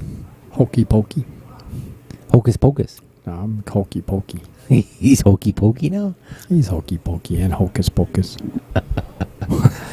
No, that rabbit. Yeah. Make sure you save that rabbit picture. Oh yeah, that's being saved. Matter of fact, That's sweet. I'm putting Bill's face on that. Hocus pocus. What is Jeff doing here? So Dan talked him into taking that ball first. No. Why? Put the 12 to the side. Yes. Now what? 12 to the corner now. I don't think the 12 goes. Does the 12 go in the corner? Sure looks like it. What the? What the? Ah. That's okay. They might figure it out. I guess It must go in the corner because Oh, he's aiming straight at. he's back cutting it. What? Back cutting it. Wow. How good did he hit that? Right to the hole. Holy cow. To a blind pocket and everything. I'm not saying I recommend that for the folks at home, Okay. Yeah. but he hit it good Yeah. There's and got shape. So, no doubt he hit it good. but I recommend taking that 12 ball first and then working your way around. I mean, that's just my own personal opinion, but opinions are like a-holes. Everyone has one and they all stink, so. Man, I need a cup of coffee. You need a Red Bull, don't you? I got Dan good on that 11 ball. So that 10 ball must go past the 4. Yeah. Yeah, because they're not really hesitating. Yeah. And I think he just looked at it again. And So- looking at it from this angle, it looks pretty clean. So spin down, you get down below middle table. Right in the middle table. Try to get on the 10 if you can. Get you guys back to the overhead view is so much nicer just to see. Oh, maybe just thinking the plan that they had in place. So you just try to slow roll this and try to get the ball, cue the ball, go forward a little bit. To get on 15. 15. Yeah, but the problem is getting back to the 10 though, because that 8 ball is In a big spot. big spot. I mean, they could go, or get to that side of it. Just Oh no! gotta be kidding me. He hooked him. He is stuck up. Hooked him and over the 8 ball. That's why I don't like moving balls a whole lot. Dan Yenner. Hey, Dan. Oh, what's up, asshole? That's what he's in my phone as. Dan asshole Yenner. Oh, is in for my real? phone. Oh, poor guy. Yeah, you want to see? I'll show you. I really do have him in there as that, because Why do you got a picture of a penis in there? that's a cucumber. That's a cucumber.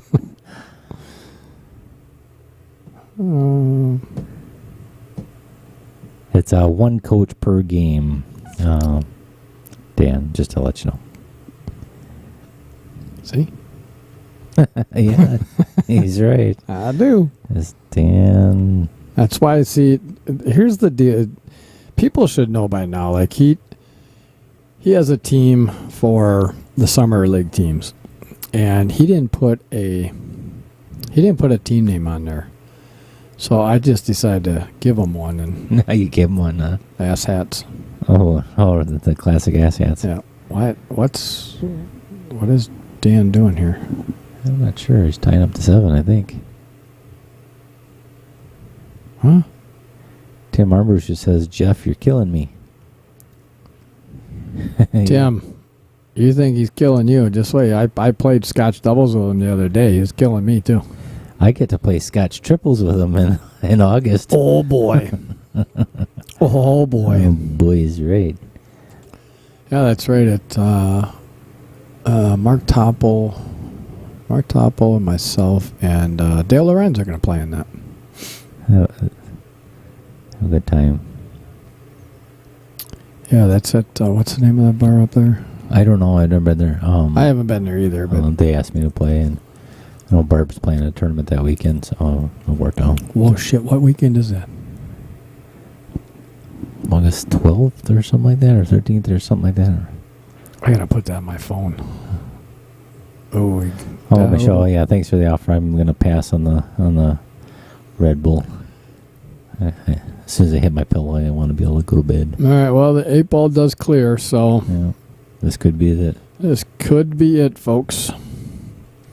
You can't let your guard down. You gotta stay on the right side of the ball on every one of these shots. Jeff hit that ball well. Unfortunately, he did not get a good roll, but that's why it's very unfortunate that you try to not move balls when you don't have to. Yeah. You know, he could have just slow rolled that ball forward, put some top on it, and gotten low side of it.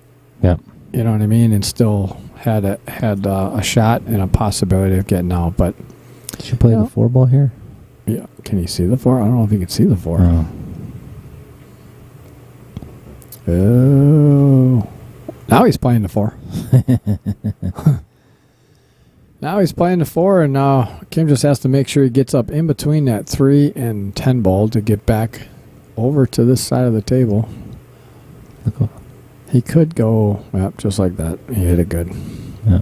Gave him a great angle to come back down table.